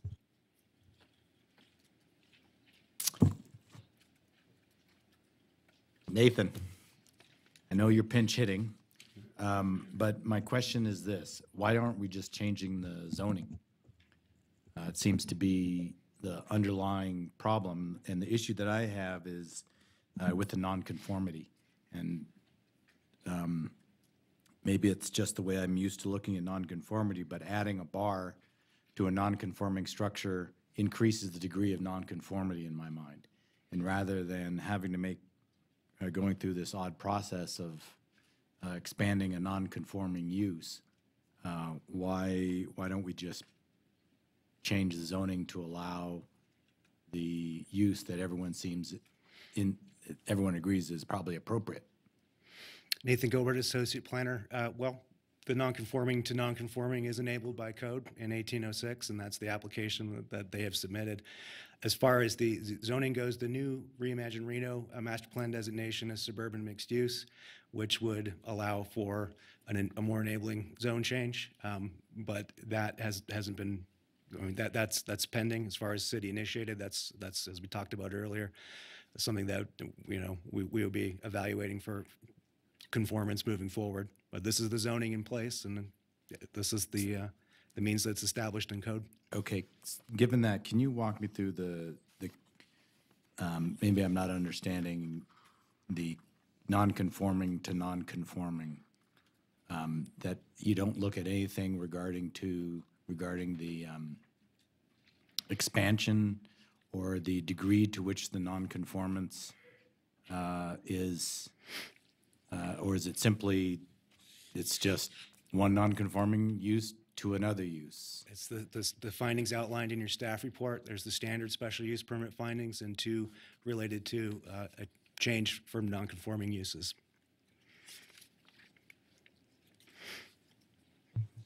If I might also contribute to this conversation, one of the things we'll be looking at in the new code is the whole issue of nonconformance. I think it's safe to say where we're at today is probably not the conventional way of nonconformance and the way you would apply it to a zoning code, but nonetheless, the council in the past has written the rules in a way that presents itself the way we're sitting today. Okay. But it is something we're going to be looking at because we agree as staff that there's got to be probably a little more clarity on how we handle nonconformance. Thank you. Any further questions from the commission? Commissioner Hawkins? Yes, thank you, Madam Chair. One question. On staff report, page 3 at the top, we're talking about somehow trying to bring this nonconformance into a nonconforming use again. How can we get rid of this other than the zone change? Is that the only way we can do this, is have a zone change so they come into conformance? I'm not sure I understand your question, Commissioner Hawkins. I'm not real big on going from one non-conforming use to the next. Okay. We're going to be looking at the adult business here in a few weeks regarding things that went in non-conformance over the years. That could have been nipped in the bud years ago have we not done what we're doing tonight. We're going from one non-conformance to another one, amplifying that with alcohol service. That's where I stand on that issue. Okay, so the original zoning and long-standing prior to 2008 was neighborhood commercial, which would have allowed a restaurant, and it would have allowed a restaurant with alcohol with a special use permit. There would have also been residential adjacency, and that would have been under the review of the Planning Commission. In 2008, this site was looked at as a potential school site, and given the university master plan in place at that time, that could have been facilitated through the current zoning designation. That's what it was adopted in 2008. This is an existing restaurant. They want to operate as a restaurant with alcohol. Code does allow, if Planning Commission elects to, approve a special use permit with the 2 additional findings to go from one non-conforming use to another non-conforming use, should the Planning Commission elect to do so. Thank you. Final questions from the commission? Yeah, Commissioner Olivas, I guess. Nathan, could you expand a little bit on the alcohol use, the restaurant with alcohol service? it was brought up about other places to buy alcohol in the neighborhood. Is there any, off-sale liquor at this site? Nathan Gilbert, Associate Planner. No, this is a restaurant with alcohol. They don't do package sales. That's not part of their request. So no sales to come in and get a 12-pack and leave? And No, it has to be, if alcohol is served, it has to be in conjunction with the meal. They can't order directly from a bar, and they can't take it to go. They cannot? They cannot. From a bar? There is Correct. no bar in the... There's no bar. Okay. Thank you, Nathan. With that, I'll bring it to the commission for discussion.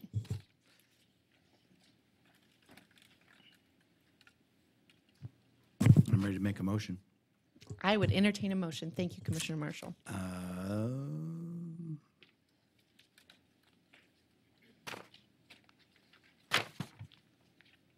In the matter of LDC 19-00008, Silver State Eatery, based on compliance with all applicable findings, I move to approve the special use permit subject to conditions.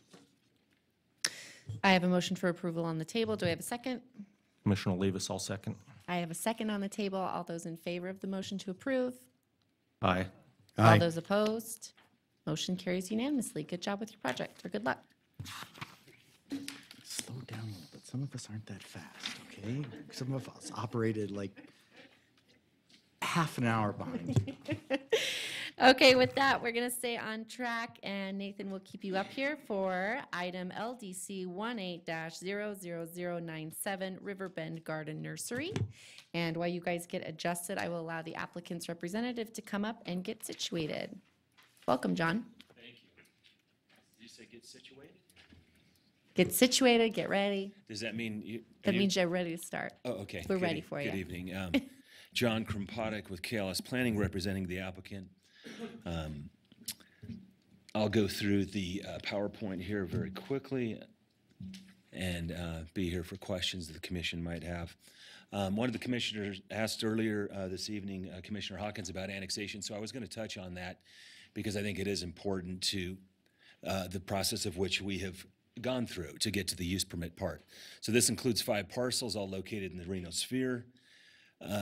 This is, of course, the subject of just the special use permit, which is the development plan to establish the garden nursery this evening.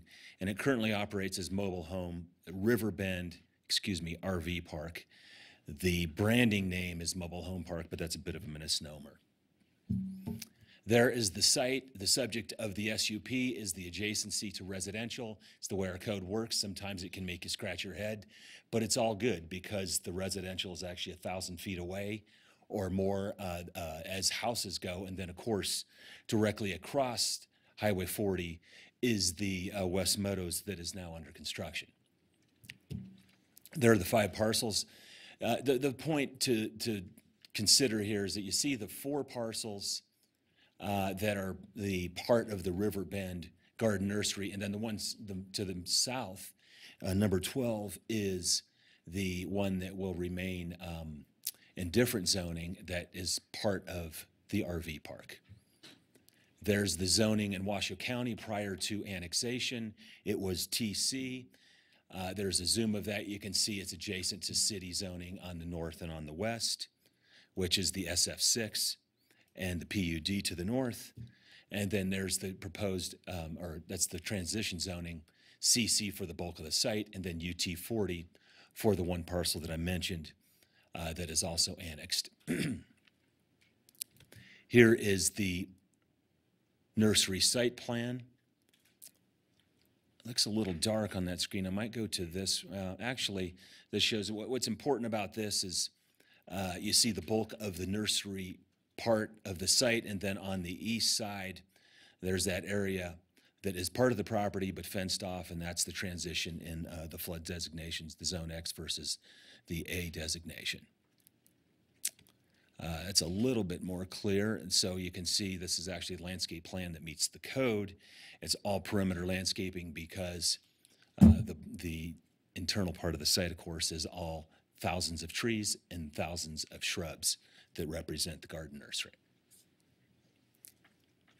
And there's a view of the site. I think important part of this in the planning process is character. And you look at the character, we're very much trying in this process to kind of keep it the way it is.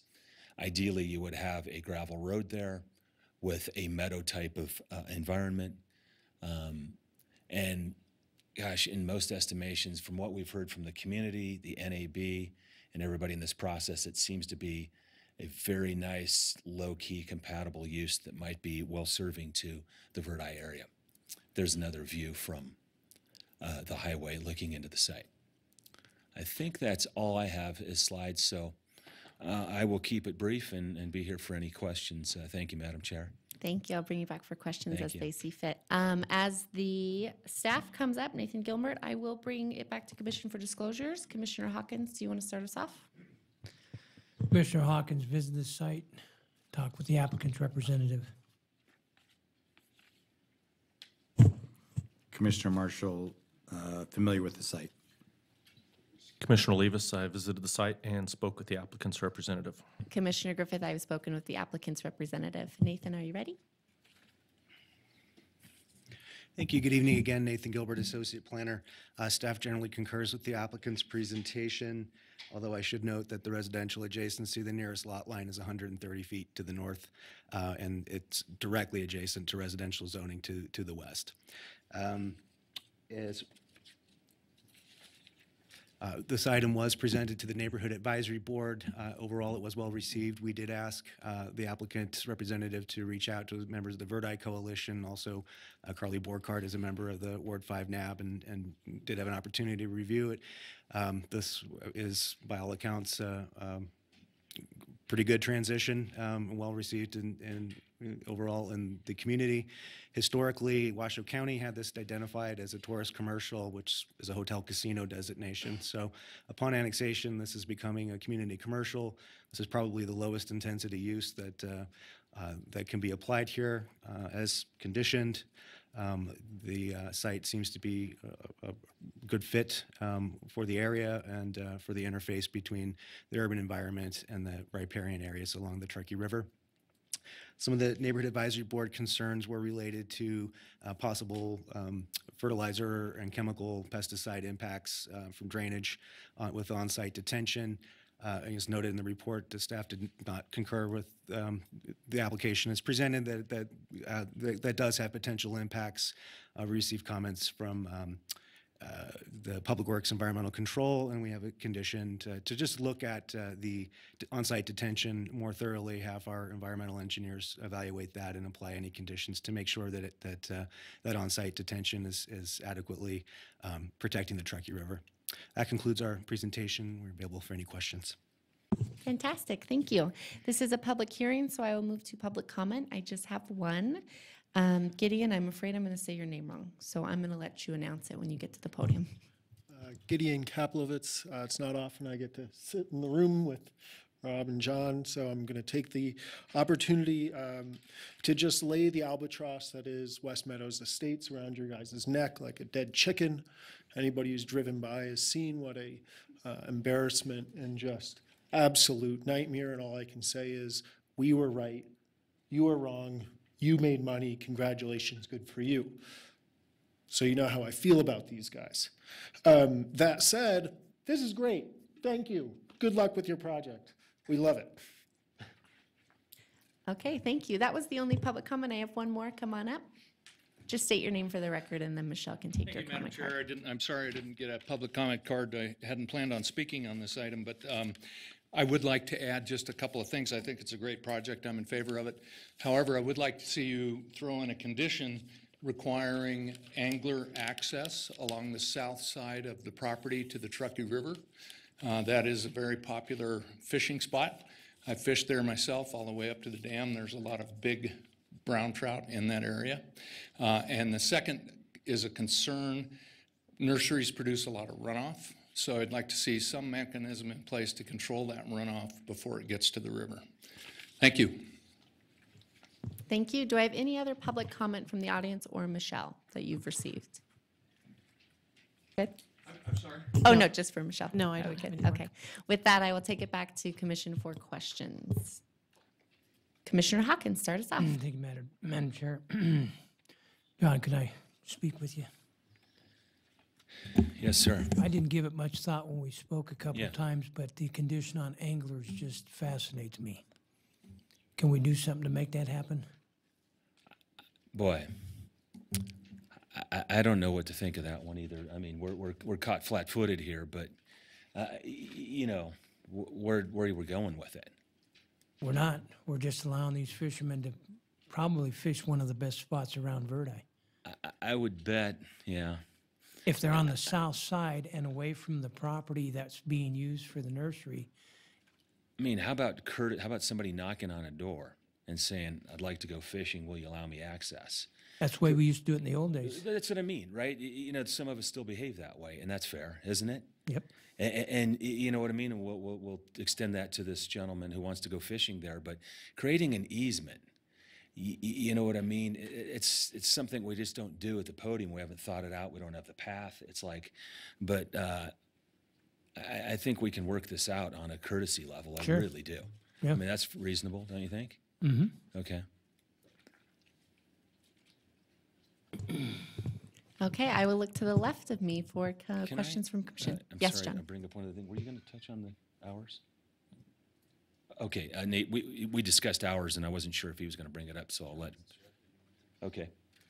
There was I don't know if it was typo, misunderstanding, whatever, but we were just asking for, in agreement with staff as of yesterday, Monday through Sunday, 7 a.m. to 7 p.m. That's what we were asking for in hours of operation. And that's condition number 5. That is condition number 5, amended as I suggested. Yes, thank you. Understood, thanks. Anybody to any further questions from the commission at this time? Commissioner Marshall.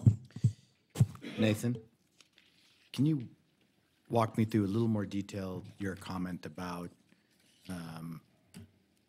future staff looking at the drawings or as-built or something for your environmental engineering and the concern regarding runoff and potential pesticide or probably more related to fertilizer use, but Yes, that Nathan Gilbert, Associate Planner, that was a staff concern from the beginning.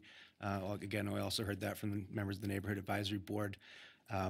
We presented that to all the reviewing agencies related to water. We didn't receive comments. I followed up with Nevada Division of Environmental Protection.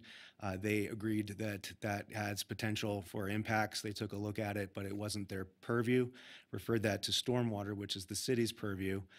We added that condition just to enhance, to make sure that it's not just our city engineers, but also our city environmental engineers who have specific knowledge and with how to best practices and how to manage that.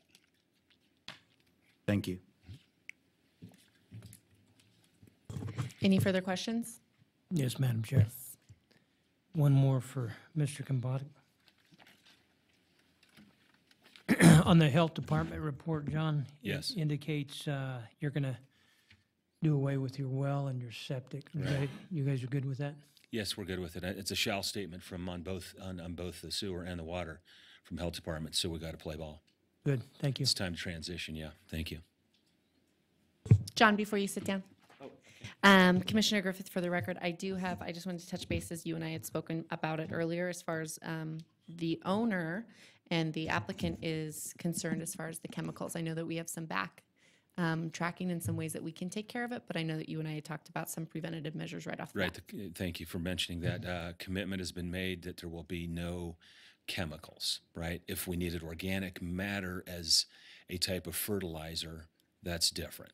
Entirely has to be organic. That would be, we proposed that to the neighborhood. They brought it up. It was perhaps the single biggest issue from the NAB and everybody for very good reason, because of proximity to the river and given the use that typically can have chemicals. So no chemicals. Okay, sure. Thank you. I just wanted to make sure because Yeah, the of NAB course. made it Appreciate quite that.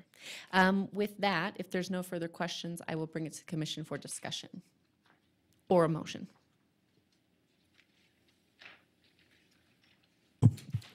I can make a motion. In the matter of LDC 18-00097 Riverbend Garden Nursery, based upon compliance with applicable findings, I move to approve the special use permit subject to conditions, including the one that Mr. Krampotic just spoke of regarding no chemicals. A quick note, are we going to? Oh, and the hours for it's to 7 p.m. In condition 5. Fantastic. So with those two notations, I have a motion on the table to approve. Do I have a second? Commissioner Olivas, I'll second. Commissioner Olivas beat you to it. And I have a second, and I will look for all those in favor say aye. Aye. Any opposed? Motion carries unanimously. Good luck.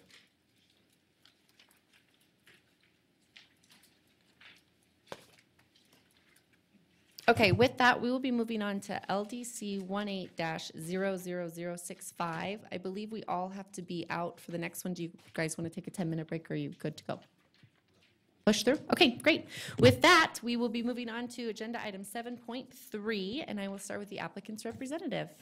Good evening. Once again, for the record, Mike Raley with Rubicon Design Group, here representing the project applicant, along with Paul Salegi, the project traffic engineer.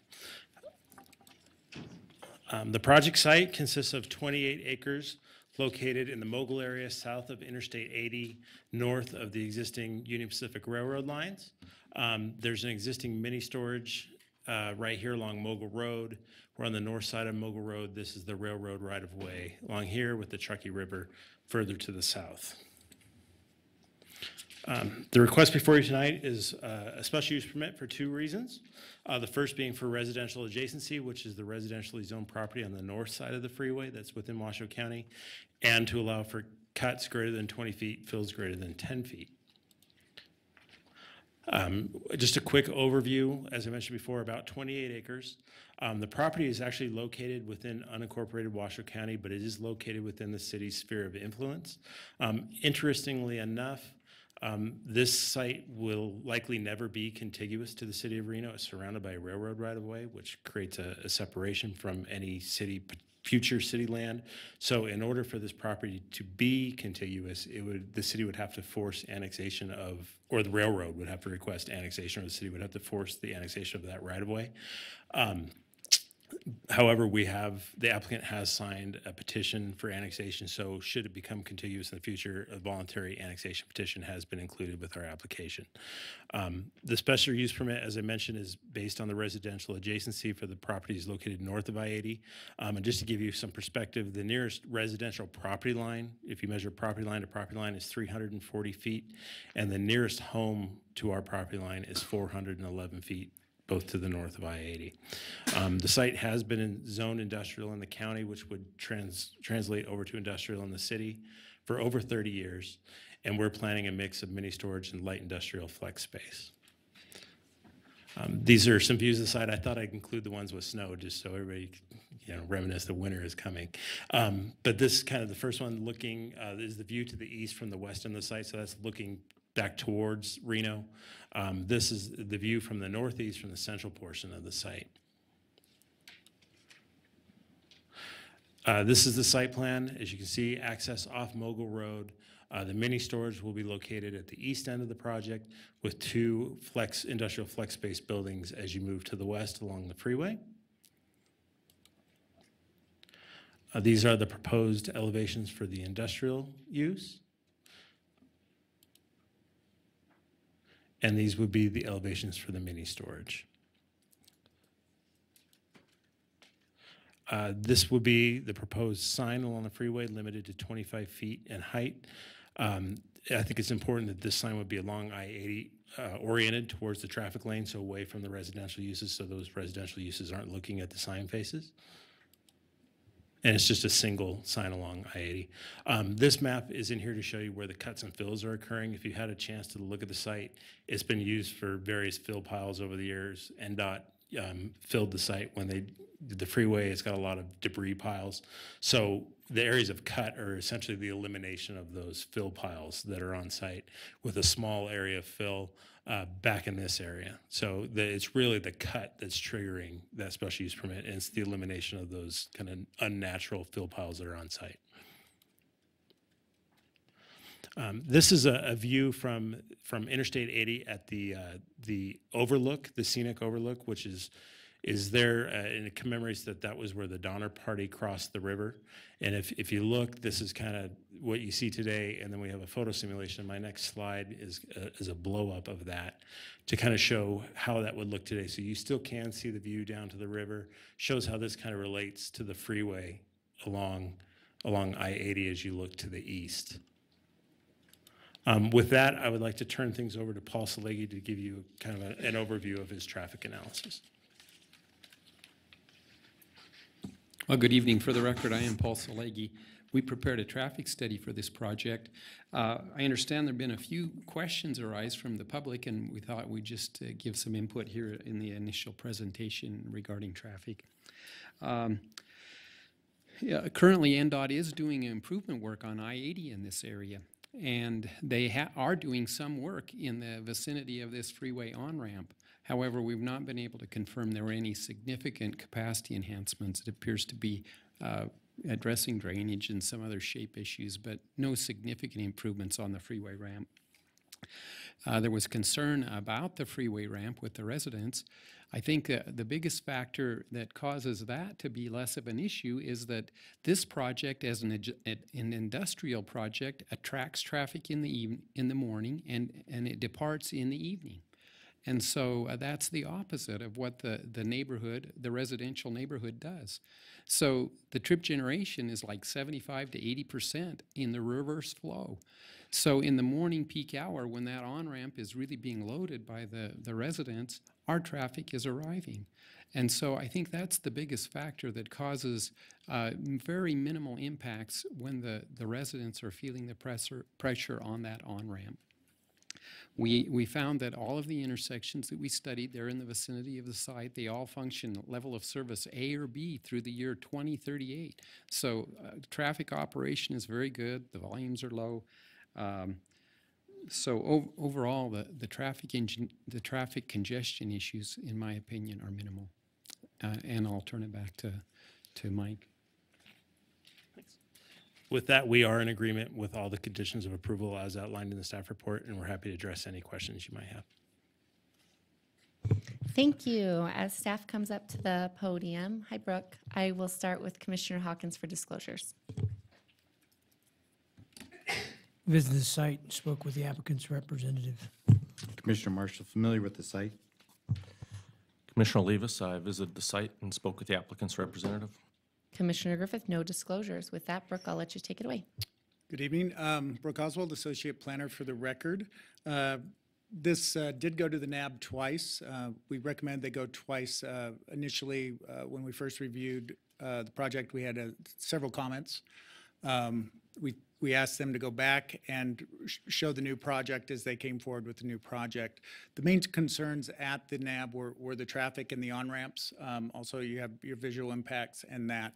There was one council or a board member that did mention that they could help facilitate a neighborhood meeting if needed. That did not occur. Let's take a look at the master plan. To note, this was reviewed under the previous master plan, not the Reimagine Reno master plan.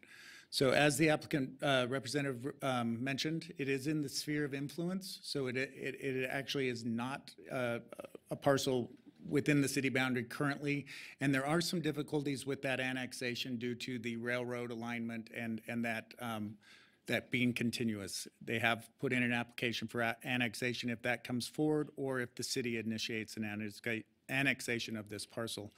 As you can tell from the previous master plan, it's a land designation of industrial. You have a public facility, which is really that railway line and access there. And then we have a number of parcels that are in transition or open green space. The bright green is, those are owned by Washoe County as open space. Just to be reflective of where we are now and how we're continuing to transpose that sort of master plan. This is the current master plan, Reimagine Reno master plan. That is a mixed employment area now, so that would allow for industrial commercial, as the industrial does, but also an industrial business and professional office. And the open space in the surrounding area stays approximately the same.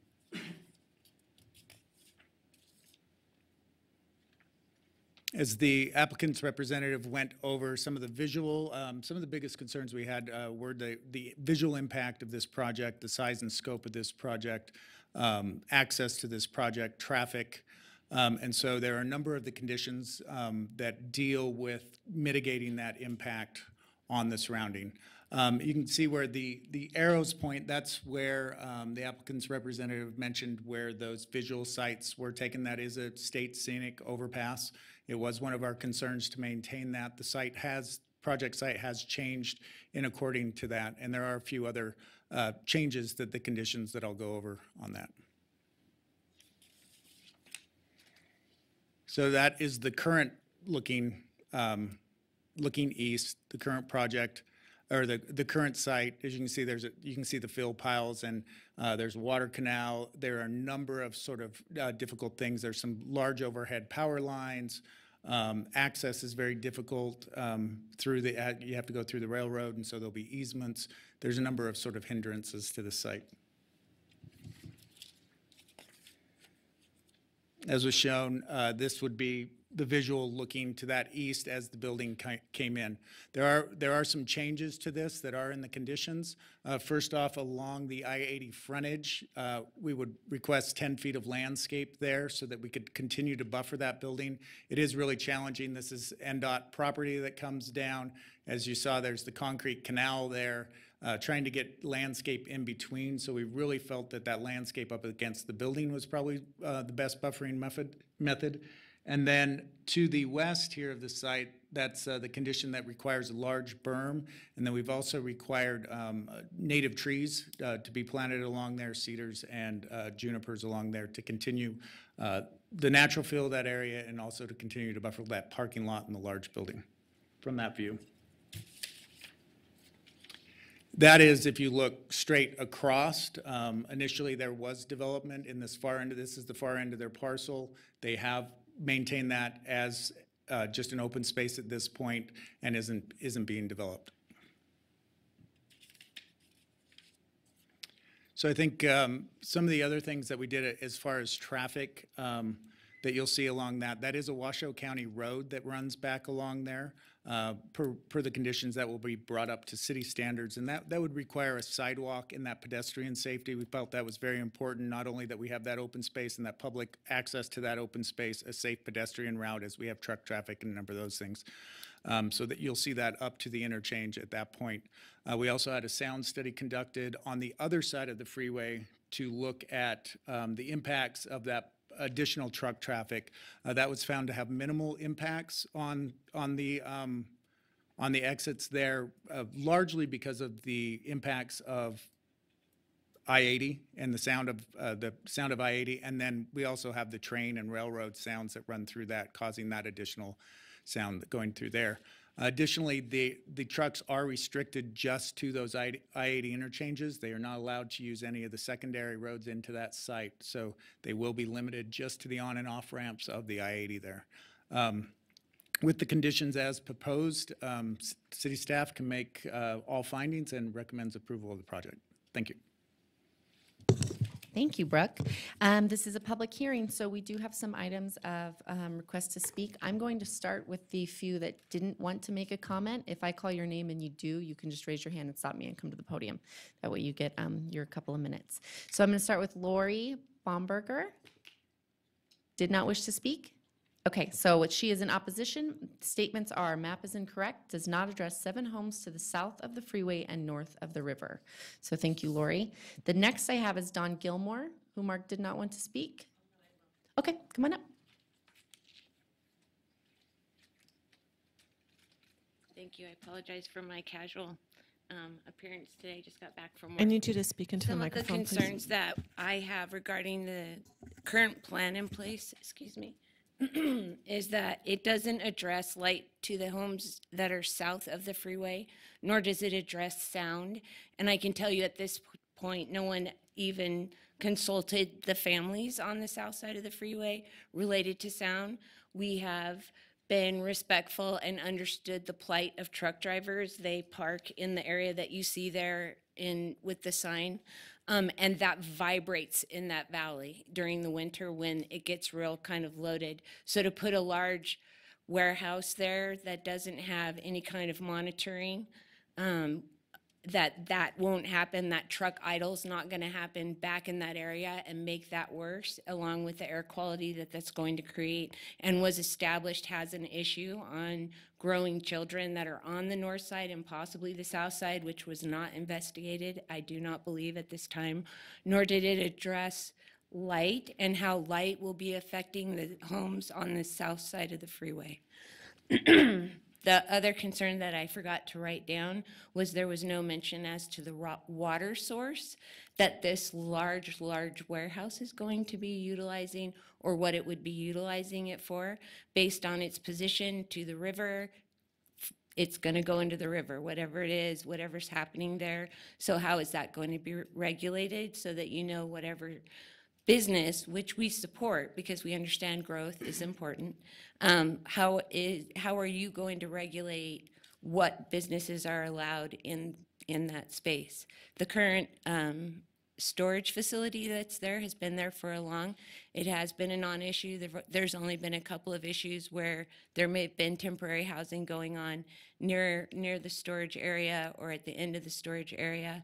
But those are where our concerns are, is that a thorough research is done, and then also be aware any semis traveling east they practically have to do a U-turn there. So it takes a little bit to get that done. So that is going to back up traffic. And those are things to consider, is the direction and the time that's going to take place. Dawn, thank you. Next, I have Tracy, I'm going to say it wrong, Giabroni. And then after Tracy, I have Kim Tillhouse.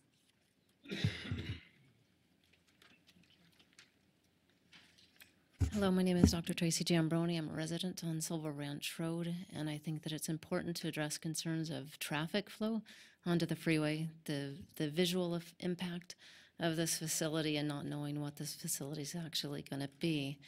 The traffic flow has already been, just in the 3.5 years that we've lived in the area, worsened drastically just in a couple of years. It's a very dangerous on-ramp to begin with. It's a short on-ramp. There's not very much merge time, and it's a blind on-ramp. In addition to that, the increased flow of semis through the area because of all the increased industry in our area is making it even harder to get on, and that is both in the morning and in the evening, trying to go back into Reno itself. So if we're going to include further semi usage or even just increased usage by employees of this industrial facility, it will impact that. And it's just, like I say, it's just dangerous trying to get onto the freeway to begin with. Thanks for your time. Thank you, Doctor. Next, I have Kim Tillhouse, followed by Mr. Tom Andrews.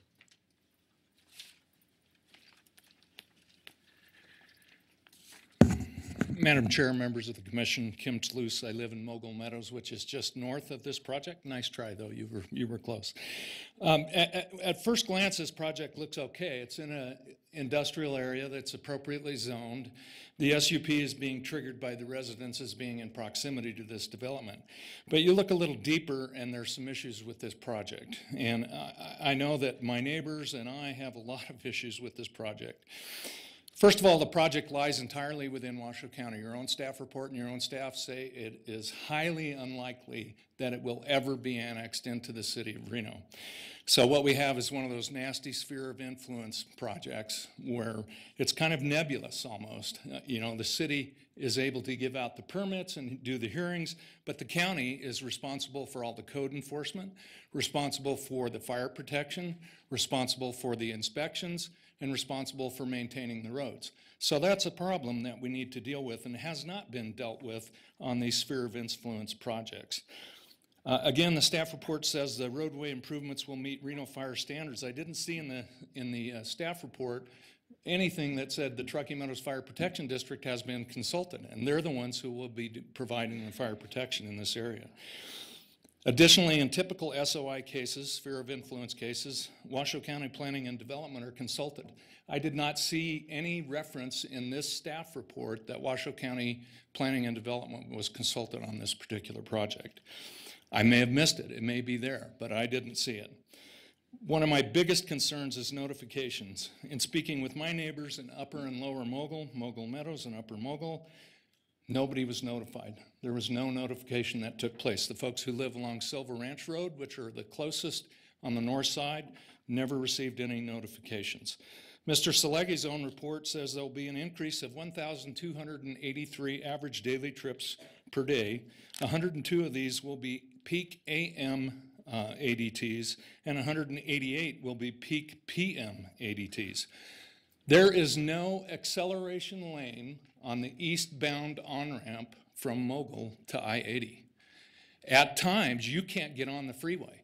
At times, particularly, I hate to say it, but particularly with older residents of Mogul, they stop right there. It goes into a curve, and in the wintertime, it is fraught with accidents. I spoke with NDOT today and asked them if the freeway improvements would include an acceleration lane in the eastbound side. It's not possible because they would have to encroach on the railroad right-of-way. So they cannot put a true acceleration lane in there. Yes, they did put an acceleration deceleration lane on the eastbound or on the westbound side into Mogul, but they can't do that on the eastbound side. Mogul Road sees heavy pedestrian and bicycle use. I don't see a proposal for bike lanes or to safely separate pedestrians, although I did hear tonight from one of your planners that there would be sidewalks put in. Is that correct? So that would separate the pedestrian issue. The traffic in finding D, there's not sufficient mitigation. If you'll bear with me for 30 seconds, if I could have 30 seconds. 15 more seconds. Okay. Finding D traffic does not make sufficient mitigation for the increase in ADTs for the area. And finally, it's my firm belief that this case should be heard by Washoe County. If that's not possible, I would ask that this commission grant a continuance so proper notification of all the Mogul residents, both south and north, can be made and they can attend one of these meetings. Thank you very much for your forbearance. Thank you, Kim. Okay, moving forward, I have Tom Andrews, who will be followed by Paul McNolge. So again, when you guys come up, you can just correct me. Well, I thank the Planning Commission for a chance to comment tonight. I've lived in Mogul since 1982, and I've seen a lot of change over the years, and change is inevitable, but the freeway on and off ramps out there were designed initially for a ranch. They weren't designed for any sort of urban development at all, and that has not changed.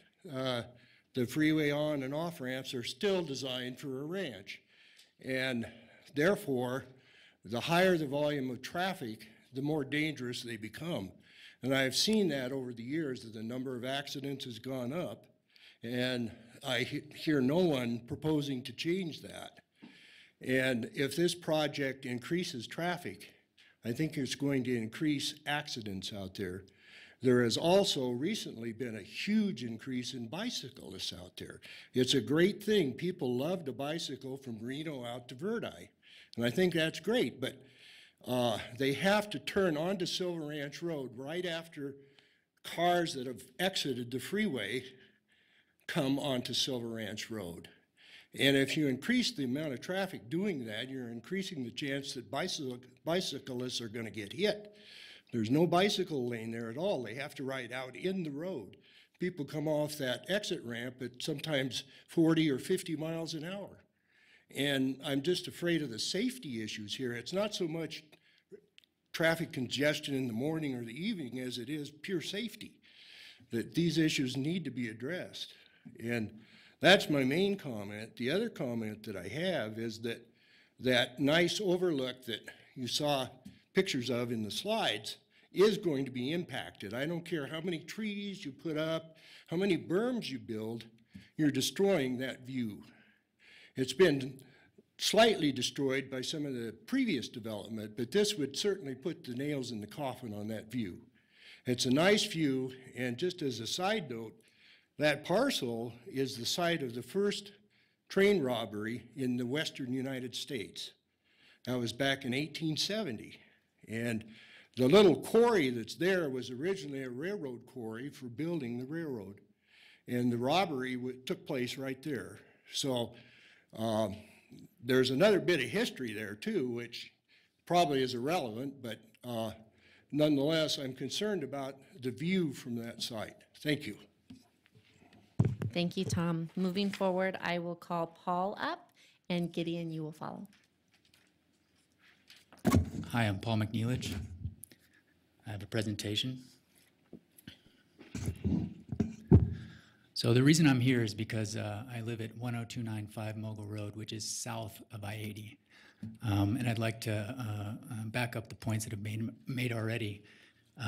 Maybe the code requires notification of residents north of I-80, but there are a lot of us south of I-80, and we were not consulted. I got a notice in the mail a week ago. I'm late to this party. I get 3 minutes to speak. Developers get 15 minutes. They have a big budget. I put this together in 30 minutes, all right? So please take into consideration, there's the letter of the law, and then there's doing what's right. And I'd like you to, I respectfully ask the commissioners to take this on to account. So here are the houses south of I-80, and here's where this thing is gonna go in, okay? For perspective. I don't have fancy graphics to throw up there.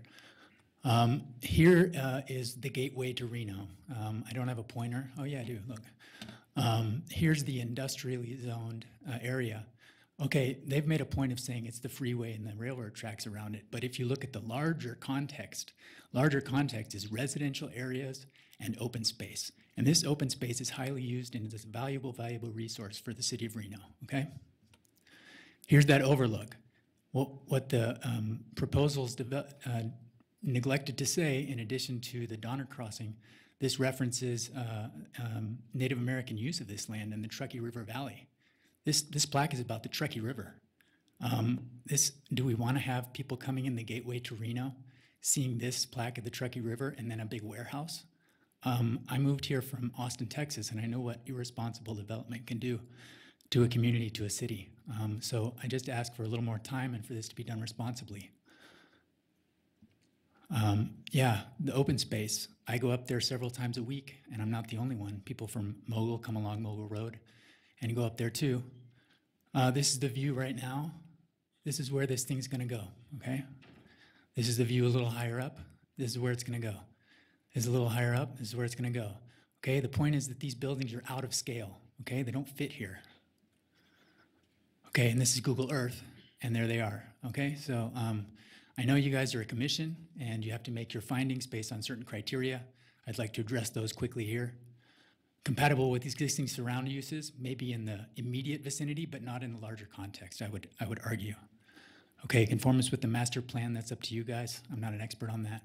Adequate service and infrastructure, 1,200 trips a day. I do that on-ramp and off-ramp with my kids, 7 and 9 years old. It's dangerous. I have an electric car, high torque. I have trouble merging, okay? I'm not old. Mitigate traffic impacts. I didn't see any addressing of these on and off ramps. Location, scale, intensity. I would argue this is non-conforming for the reasons I pointed out. And adverse environmental impacts. I found out about this a week ago, okay? I didn't see anything in the report about nighttime lighting, traffic for nearby residences, et cetera, et cetera. Thanks for listening. Paul, thank you. Gideon, I will have you come back up, and you will be followed by Gary Baumberger. All right, this is the one I had planned to speak on. Trucks, trucks, trucks, and more trucks. So we had a traffic study, 80 daily uses, trips. It's all about trucks. On the eastbound I-80, right before the off-ramp, there's the chains. This is where you can get all the trucks come off to take their chains off when they come out of the mountains. They oftentimes idle there overnight. Then they have to merge back onto 80 right in front of the off-ramp. That off-ramp is very short, and it's downhill, and in bad weather is very slippery. Your neighbor mentioned these off-ramps are designed for ranches. They literally have cattle guards on them. There was no mention at all of the on-ramps going westbound. So the westbound on-ramp is very interesting because to get on it, you literally have to make almost a 360-degree turn. So you go under the freeway, you make a right turn, and then you have to go completely all the way around 180 degrees, which is very difficult to do in a car, unimaginable in a truck. And I know some of you visited the site. I hope you know what I'm talking about. It's inconceivable. Now, yes, the freeway, the NDOT has made improvements to the freeway, particularly to allow people coming down off of Robb Drive to go really, really fast. And this is something, if you've ever tried to merge going, you come on the 4th Street and you get big rig trucks coming down 80 going very, very fast. And now you have an on-ramp where trucks are literally having to start from zero from the moment they get onto the freeway, going from 0 up to speed with that traffic coming down. These on-ramps and off-ramps were never designed for trucks. And it's hard for me to believe that we have a traffic engineer here who didn't even mention the word trucks or the on-ramps or off-ramps of 80. It's insane. It's absolutely insane, and I would encourage you at the very least to demand an NDOT report, a safety study of the impacts of trucks merging not only eastbound. The eastbound is bad enough. I know exactly what you guys are talking about. It's dangerous as it is, and you're absolutely right. People will literally stop on the on-ramp and then have to accelerate from 0, going uphill. You have to go uphill. That's the uphill going up towards Robb Drive. Now imagine you're a big rig behind that stopped car, and you have to go up I-80 going from 0 up to speed with cars coming around that blind turn at full speed. Somebody will get hurt. It's not an if, it's not somebody will get hurt. And so thank you very, very much. Gideon, thank you. Next I have Gary Bomberger, who will be followed by Regan Hartzell.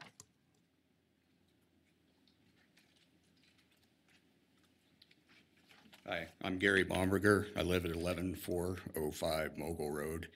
On Paul's map, if you look at the very west end of the circles on the map, that's where our house is. From the outlook, you look directly down onto our barn and our house. We don't know why nobody on the south side was informed of this and asked. There's 7 homes there. I'm sure that nobody over in Belli Ranch was informed, and I'm positive there's going to be some upset people over there looking at this across the river. I have 29 years experience in highway design. The off-ramp, eastbound off-ramp, is impossible for a big rig to make that turn without taking up the entire road. You cannot widen it because then you go into the railroad property, and they're not going to give up any of their property for anything. It's just impossible to make that turn. Like others have said, on-ramp going westbound is a nightmare, and currently it does not have the traffic rating for trucks. The TI level, or I don't know, in this state it may use ESL levels, I don't know. It can't handle big rigs. It's not rated for it. Eastbound on-ramp, like everybody said, it's a death trap already. You put big rigs on there and somebody's going to get killed. We've probably all been run off the road several times.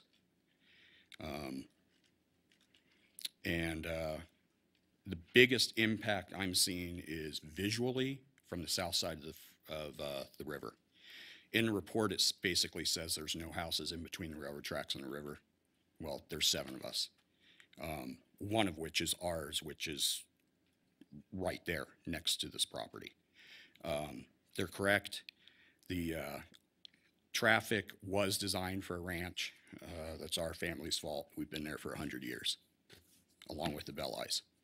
So I implore you to put this in front of the county and get NDOT over there to evaluate the situation. Thank you. Gary, thank you. Next, I have Regan Hartzell. In the audience? No? Oh, I'm sorry. They did sign in online and they are in opposition, so perhaps they're not here. But if they are, they can come forward. Next, I have 2 final statements that if you do wish to speak, you can raise your hand. Otherwise, I have it noted that you would not like to speak, and that's Kathleen Bishop, who is in opposition. Do you want to come up?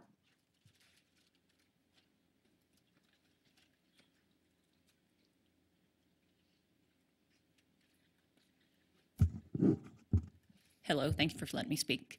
I'm not prepared at all. I know this doesn't matter, but my great-grandparents, both sets of grandparents, and my mother and father are all buried in this region. I love this area. And for the first time in my life, I'm considering moving because of things like this. I have only lived, my grandparents are buried out in Verdi, but I've only lived in Mogul for the past 3.5 years. I've lived in Verdi. And the view that I have from my house is spectacular. I look out over Belli Ranch, and it is drop dead gorgeous. Thank you, God. The on-ramp eastbound is very, very, very dangerous, as it is. I don't consider myself old, and I'm a very good driver. And I've had to stop, slam on my brakes, because you literally will get taken out by the traffic. In the past 3.5 years since we've been there, the decibel of noise from I-80, I understand that I moved there knowing that I-80 was there, but literally in the last 3.5 years, because of all the industrial that's coming in, the noise increases and increases and increases. It is so loud that I am getting estimates to see what can I do to stop the noise, because I love my hearing. But at night, if I go out and plug my ears and look out over Belli Ranch, it is drop dead, exquisite, gorgeous. As a child driving into this region from Verdi, that's what you would look at. It is so beautiful. The ranch land is so beautiful. And I do not understand why we need to put industrial and warehouses in every neighborhood. We are destroying this beautiful area, and it is gorgeous. That area should be for the bikers and the enjoyment of us all. And I'm all for growth. I understand that that's going to occur, but let's do it quality of life for all of us. I'm going to go out on the limb, but I'm going to guess that there's not one person in this room that would want a warehouse across from their home. I'm asking you to please consider, when you make these options, to think about the quality of life that we're all looking. This is a beautiful area. Please, thank you. Kathleen, thank you. The final request to speak I have, and if you don't want to come up, you can let me know, is Lori Leonard. You want to come up? Yep, come on up.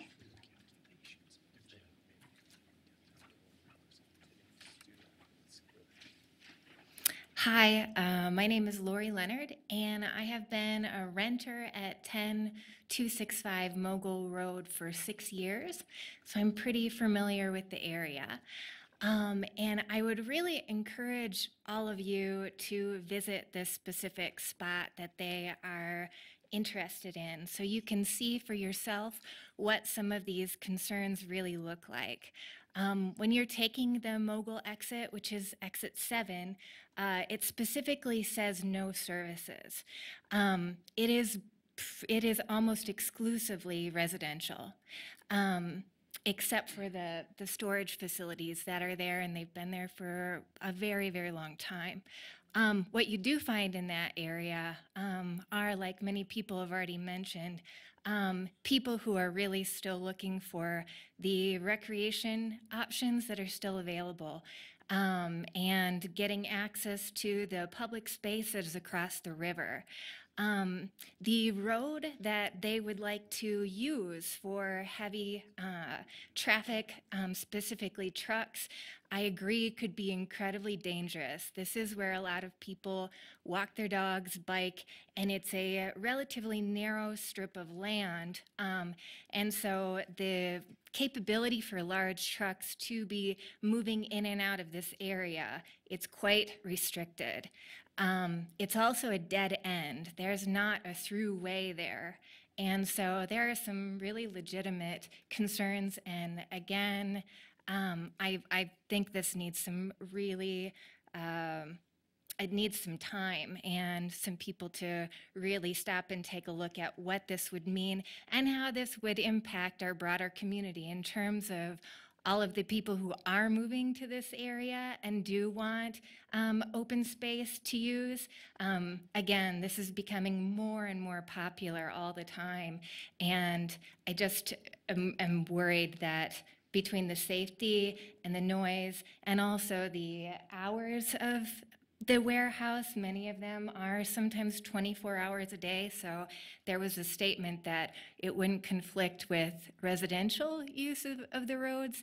You know, we don't know if that would be confirmed or not. So those are just some of my concerns, and I'm in opposition.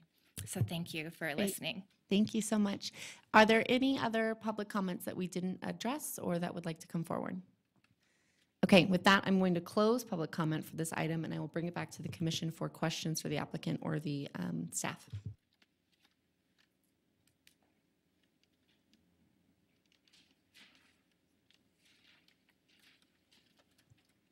Brooke.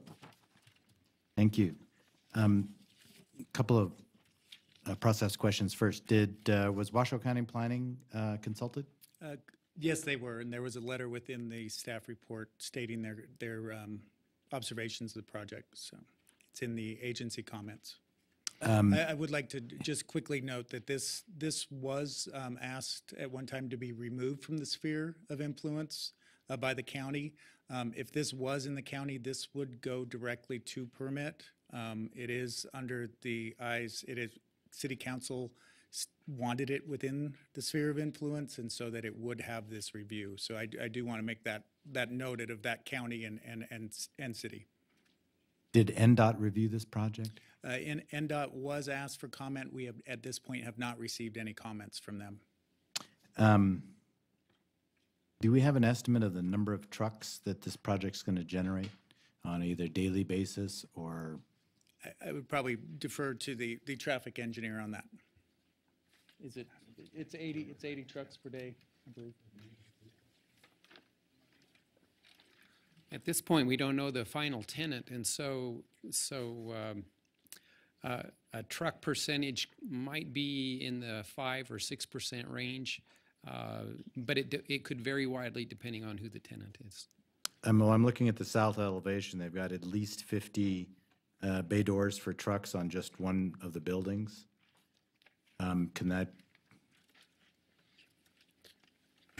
As Paul mentioned, the final the industrial flex space is being done on as a spec building.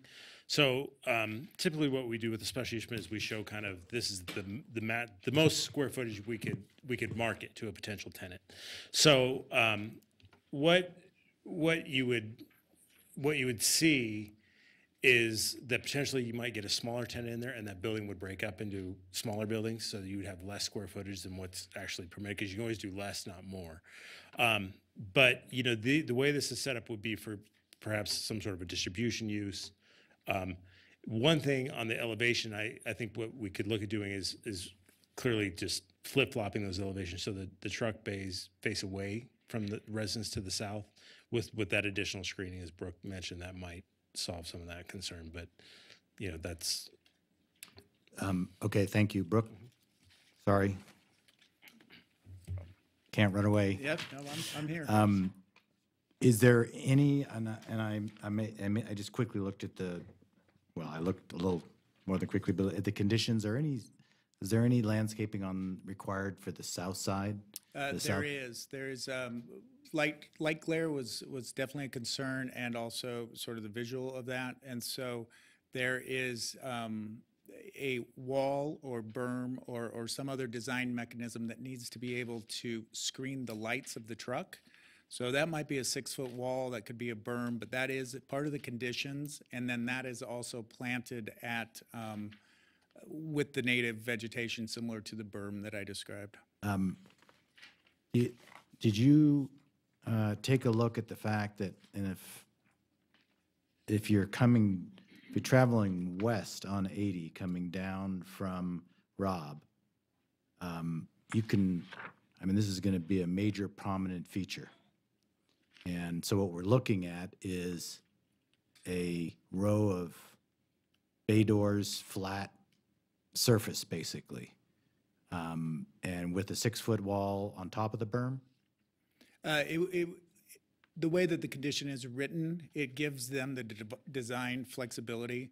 So that could be a combination of a wall and berm. That could be a wall. That could be a berm, depending on how that building ultimately lays out. And so. it's, I mean, primarily the purpose of this is to block Prevent the headlights for forward light glare against the open space hillside, and then to also reduce that impact towards the south. Could you clarify for me where the sidewalks are going to be required to be put in? So Mogul Road would have to be improved and brought, that is current, okay. I'm sorry, Let could me you get a return map? to map.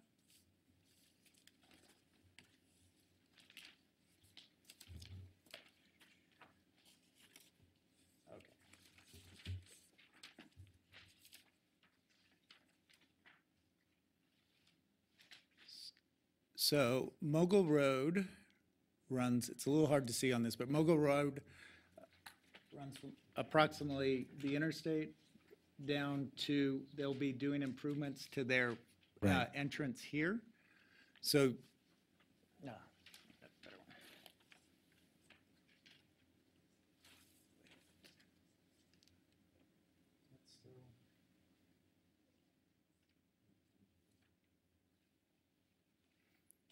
Yeah, it actually, this is better. So the improvements will be happening from the interchange, or where that connection is up there, down to this entrance here. So just that section from their first turn in to their second? Their turn in? second turn in to the first turn in to the interstate, we would require that to be done up Okay. into the junction of the interstate. Now, to get into this facility, either from the first, help me out, the railroad tracks, is it going to be an at-grade crossing? There is no crossing No of the crossing railroad 'cause track you're into this. all on the railroad north tracks side? are on the south side Okay. of Mogul Road. Okay. And so there is no crossing of the tracks there. The road, Mogul Road, basically ends and goes into railroad right-of-way, so it's a little stub-out road there. Yeah. There are access to the, as mentioned, the homes that are to the south there. There are crosses over the railroad to access those homes along there. So I believe there's two. for trucks and traffic wanting to travel westbound on 80, Correct, they okay, would leave this facility, go underneath the freeway, correct, up the little hill, and then do the cloverleaf onto the freeway. correct. Okay, and some gentleman said, testified that that is not rated, that on-ramp, if I heard this right, is not rated for trucks. Can you respond to that? I would let an engineer speak to that and how they've structured that with NDOT to address those concerns. So Okay, I yes, think I'll please. Defer to Janelle or. Thanks, Janelle. Janelle Thomas, Senior Civil Engineer for the record. Generally, highway on-ramps and off-ramps are designed for all vehicles, so I'm not sure where that data that was stated is coming from. So I could confirm with our NDOT colleagues that we work with to verify that that ramp is rated for that type of traffic, but my understanding is that all on-ramps and off-ramps are rated to accommodate all traffic. Okay, and is there, I mean, just, you sound like you have some sort of relationship with your fellow Yes. NDOT engineers, but how come you haven't commented on this project? Seems like there's a lot of significant truck traffic and significant concerns about acceleration lanes, et cetera. We did reach out to NDOT to try and obtain comments, and we did not receive that correspondence before the hearing tonight. Did we try again, or was it just that one letter that we sent out? They are given the project applications on a regular basis, and this one was not commented on. I'm not aware if we made additional contact with them specific to this project. Does that generally mean they don't have comments, or they just haven't looked at it, or we don't know? It is unclear, but I know that they are also staff challenged at this point. Thank you very much.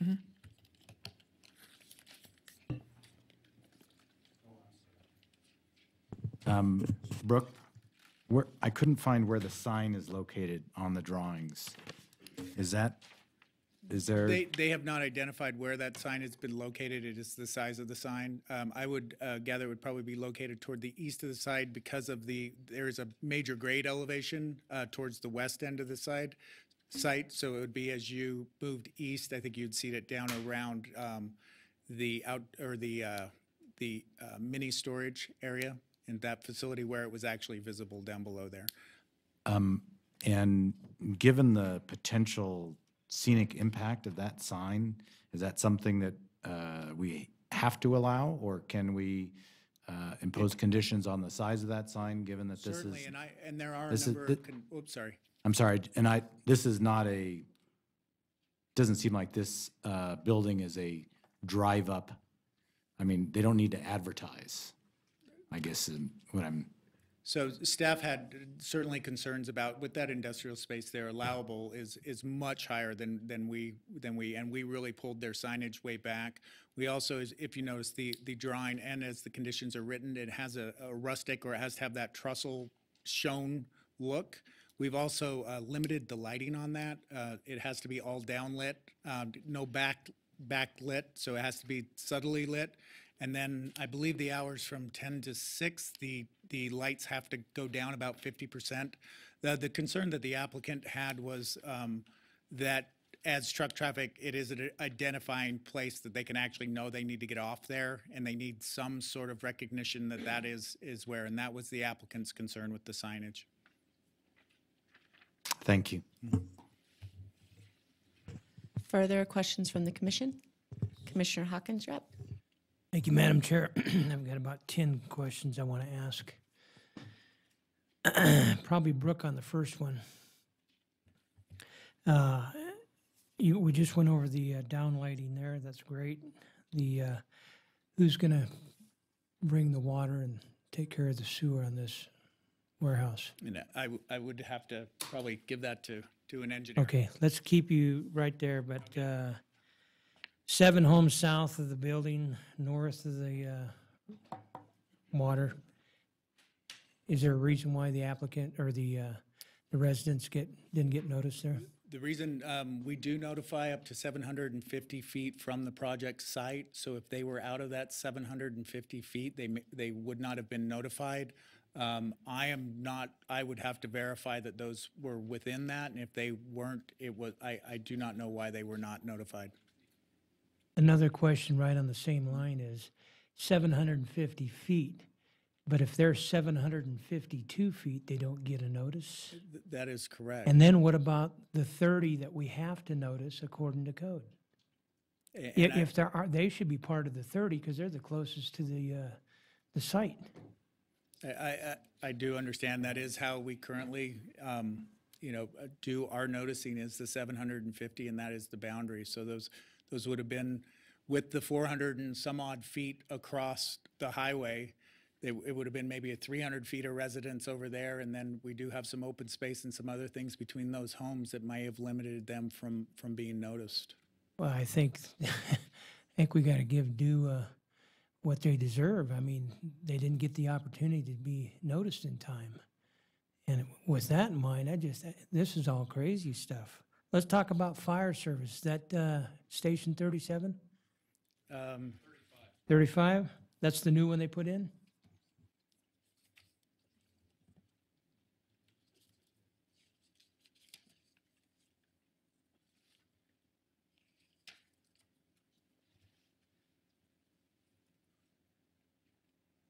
We were looking at this project. Station 11 is actually the closest. Up to station. Somerset. But if we go by what's going on in the atmosphere of Reno, 35 will handle anything out in that jurisdiction anyway. So they've got coverage. Yes. Okay. One of the engineers, so we can talk about stormwater and water service.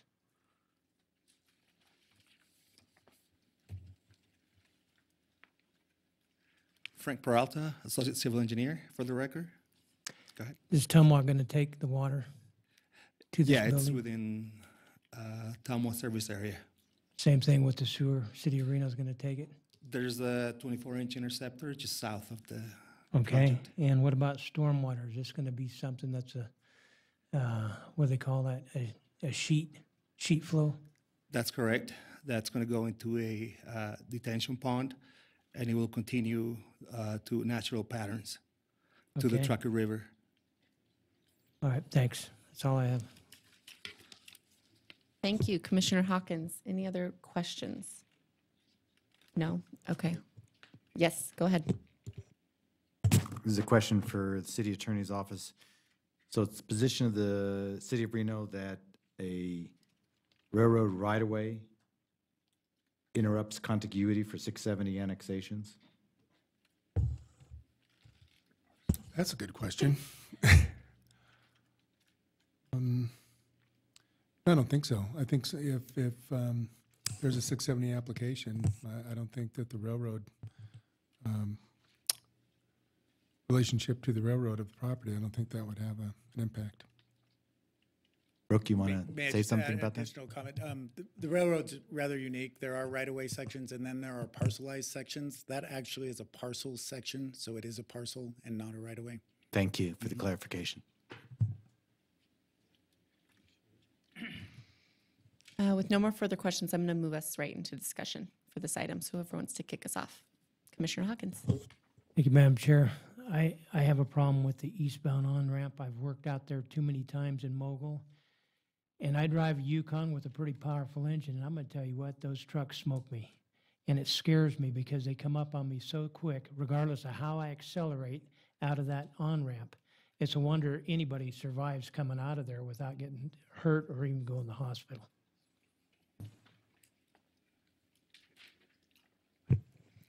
Further discussion topics? No?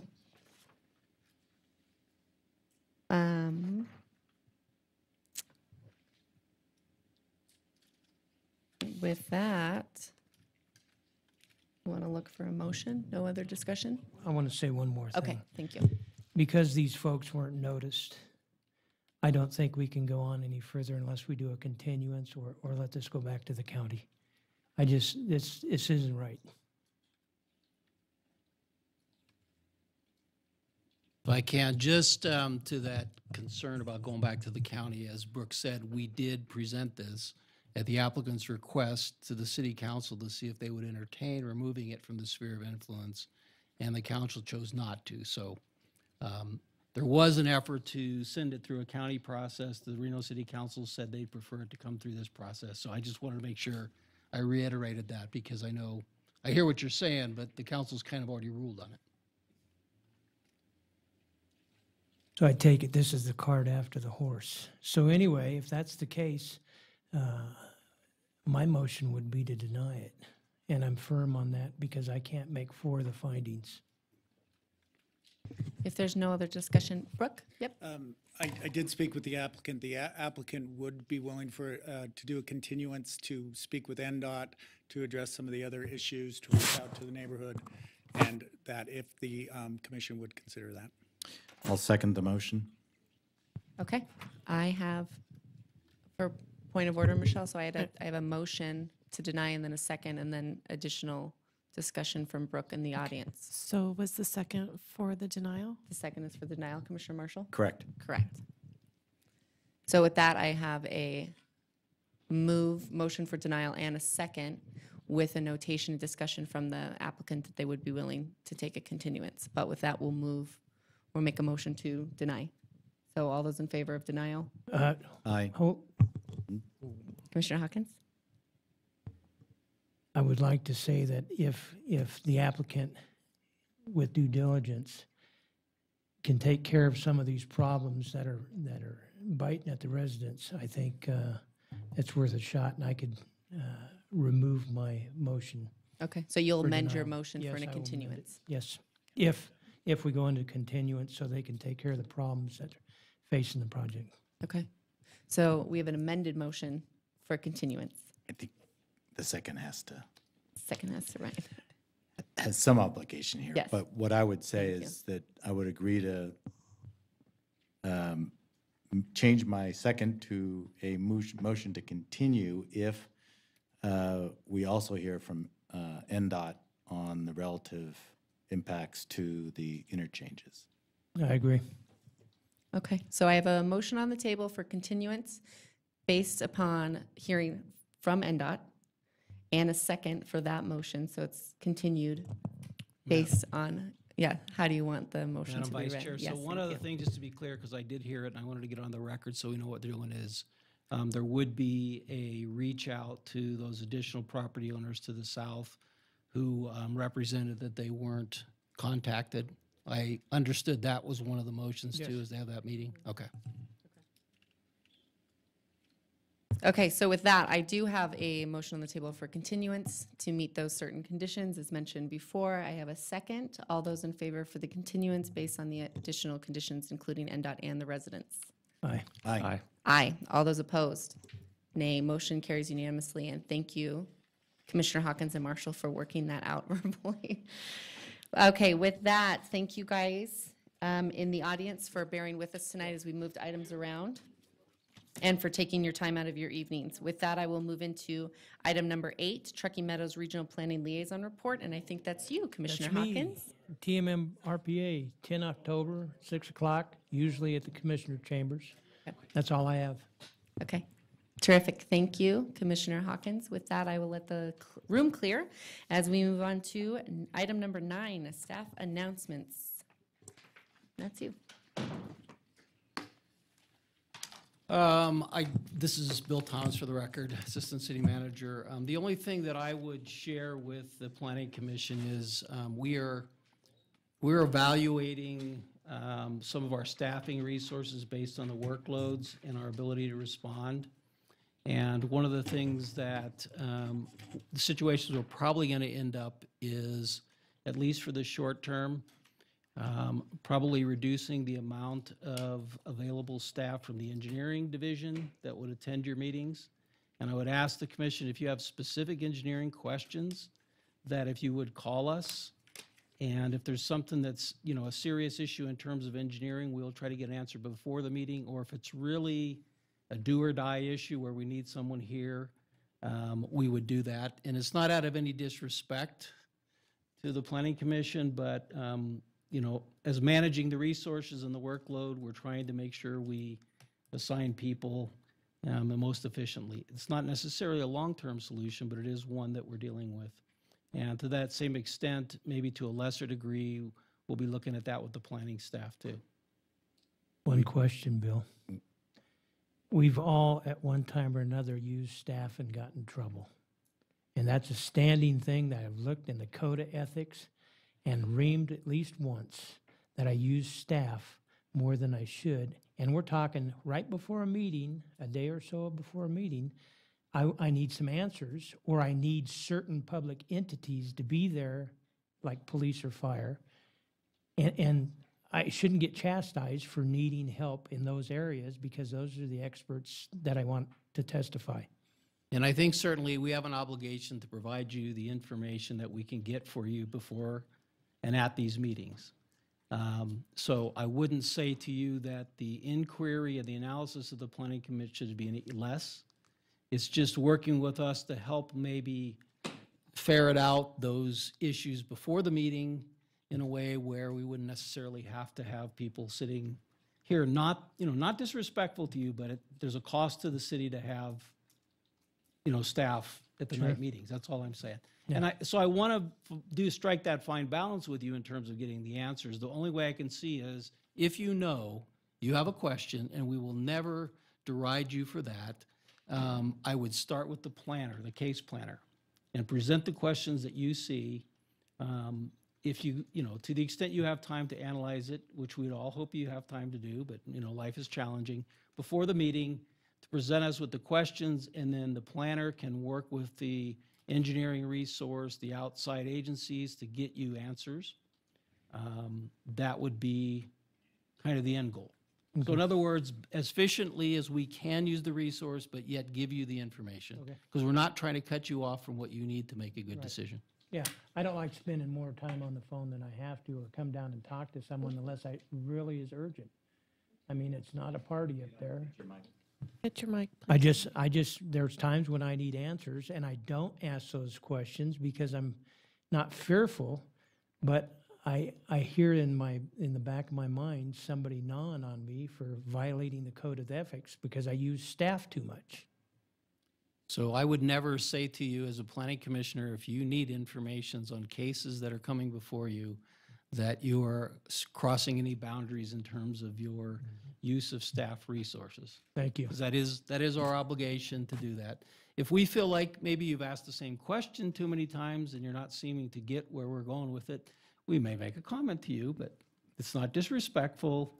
Again, it's just trying to be efficient in how we use the resources. And I'm not trying to cut you off from what you need. I'm just trying to ask you to help us deal with this situation in the short term until we can get to the point where we reallocate resources or ideally provide the resources we need to be able to get through this challenging time.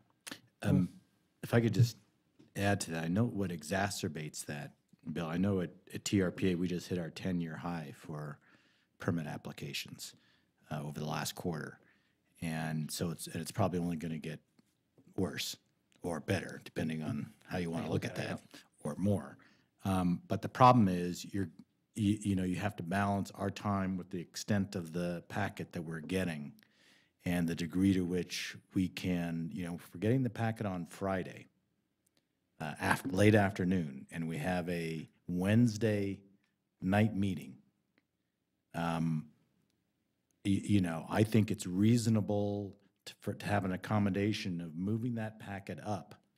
So if you want us to get us questions ahead of time, get us the material sooner. And then Heard and understood. Thank you.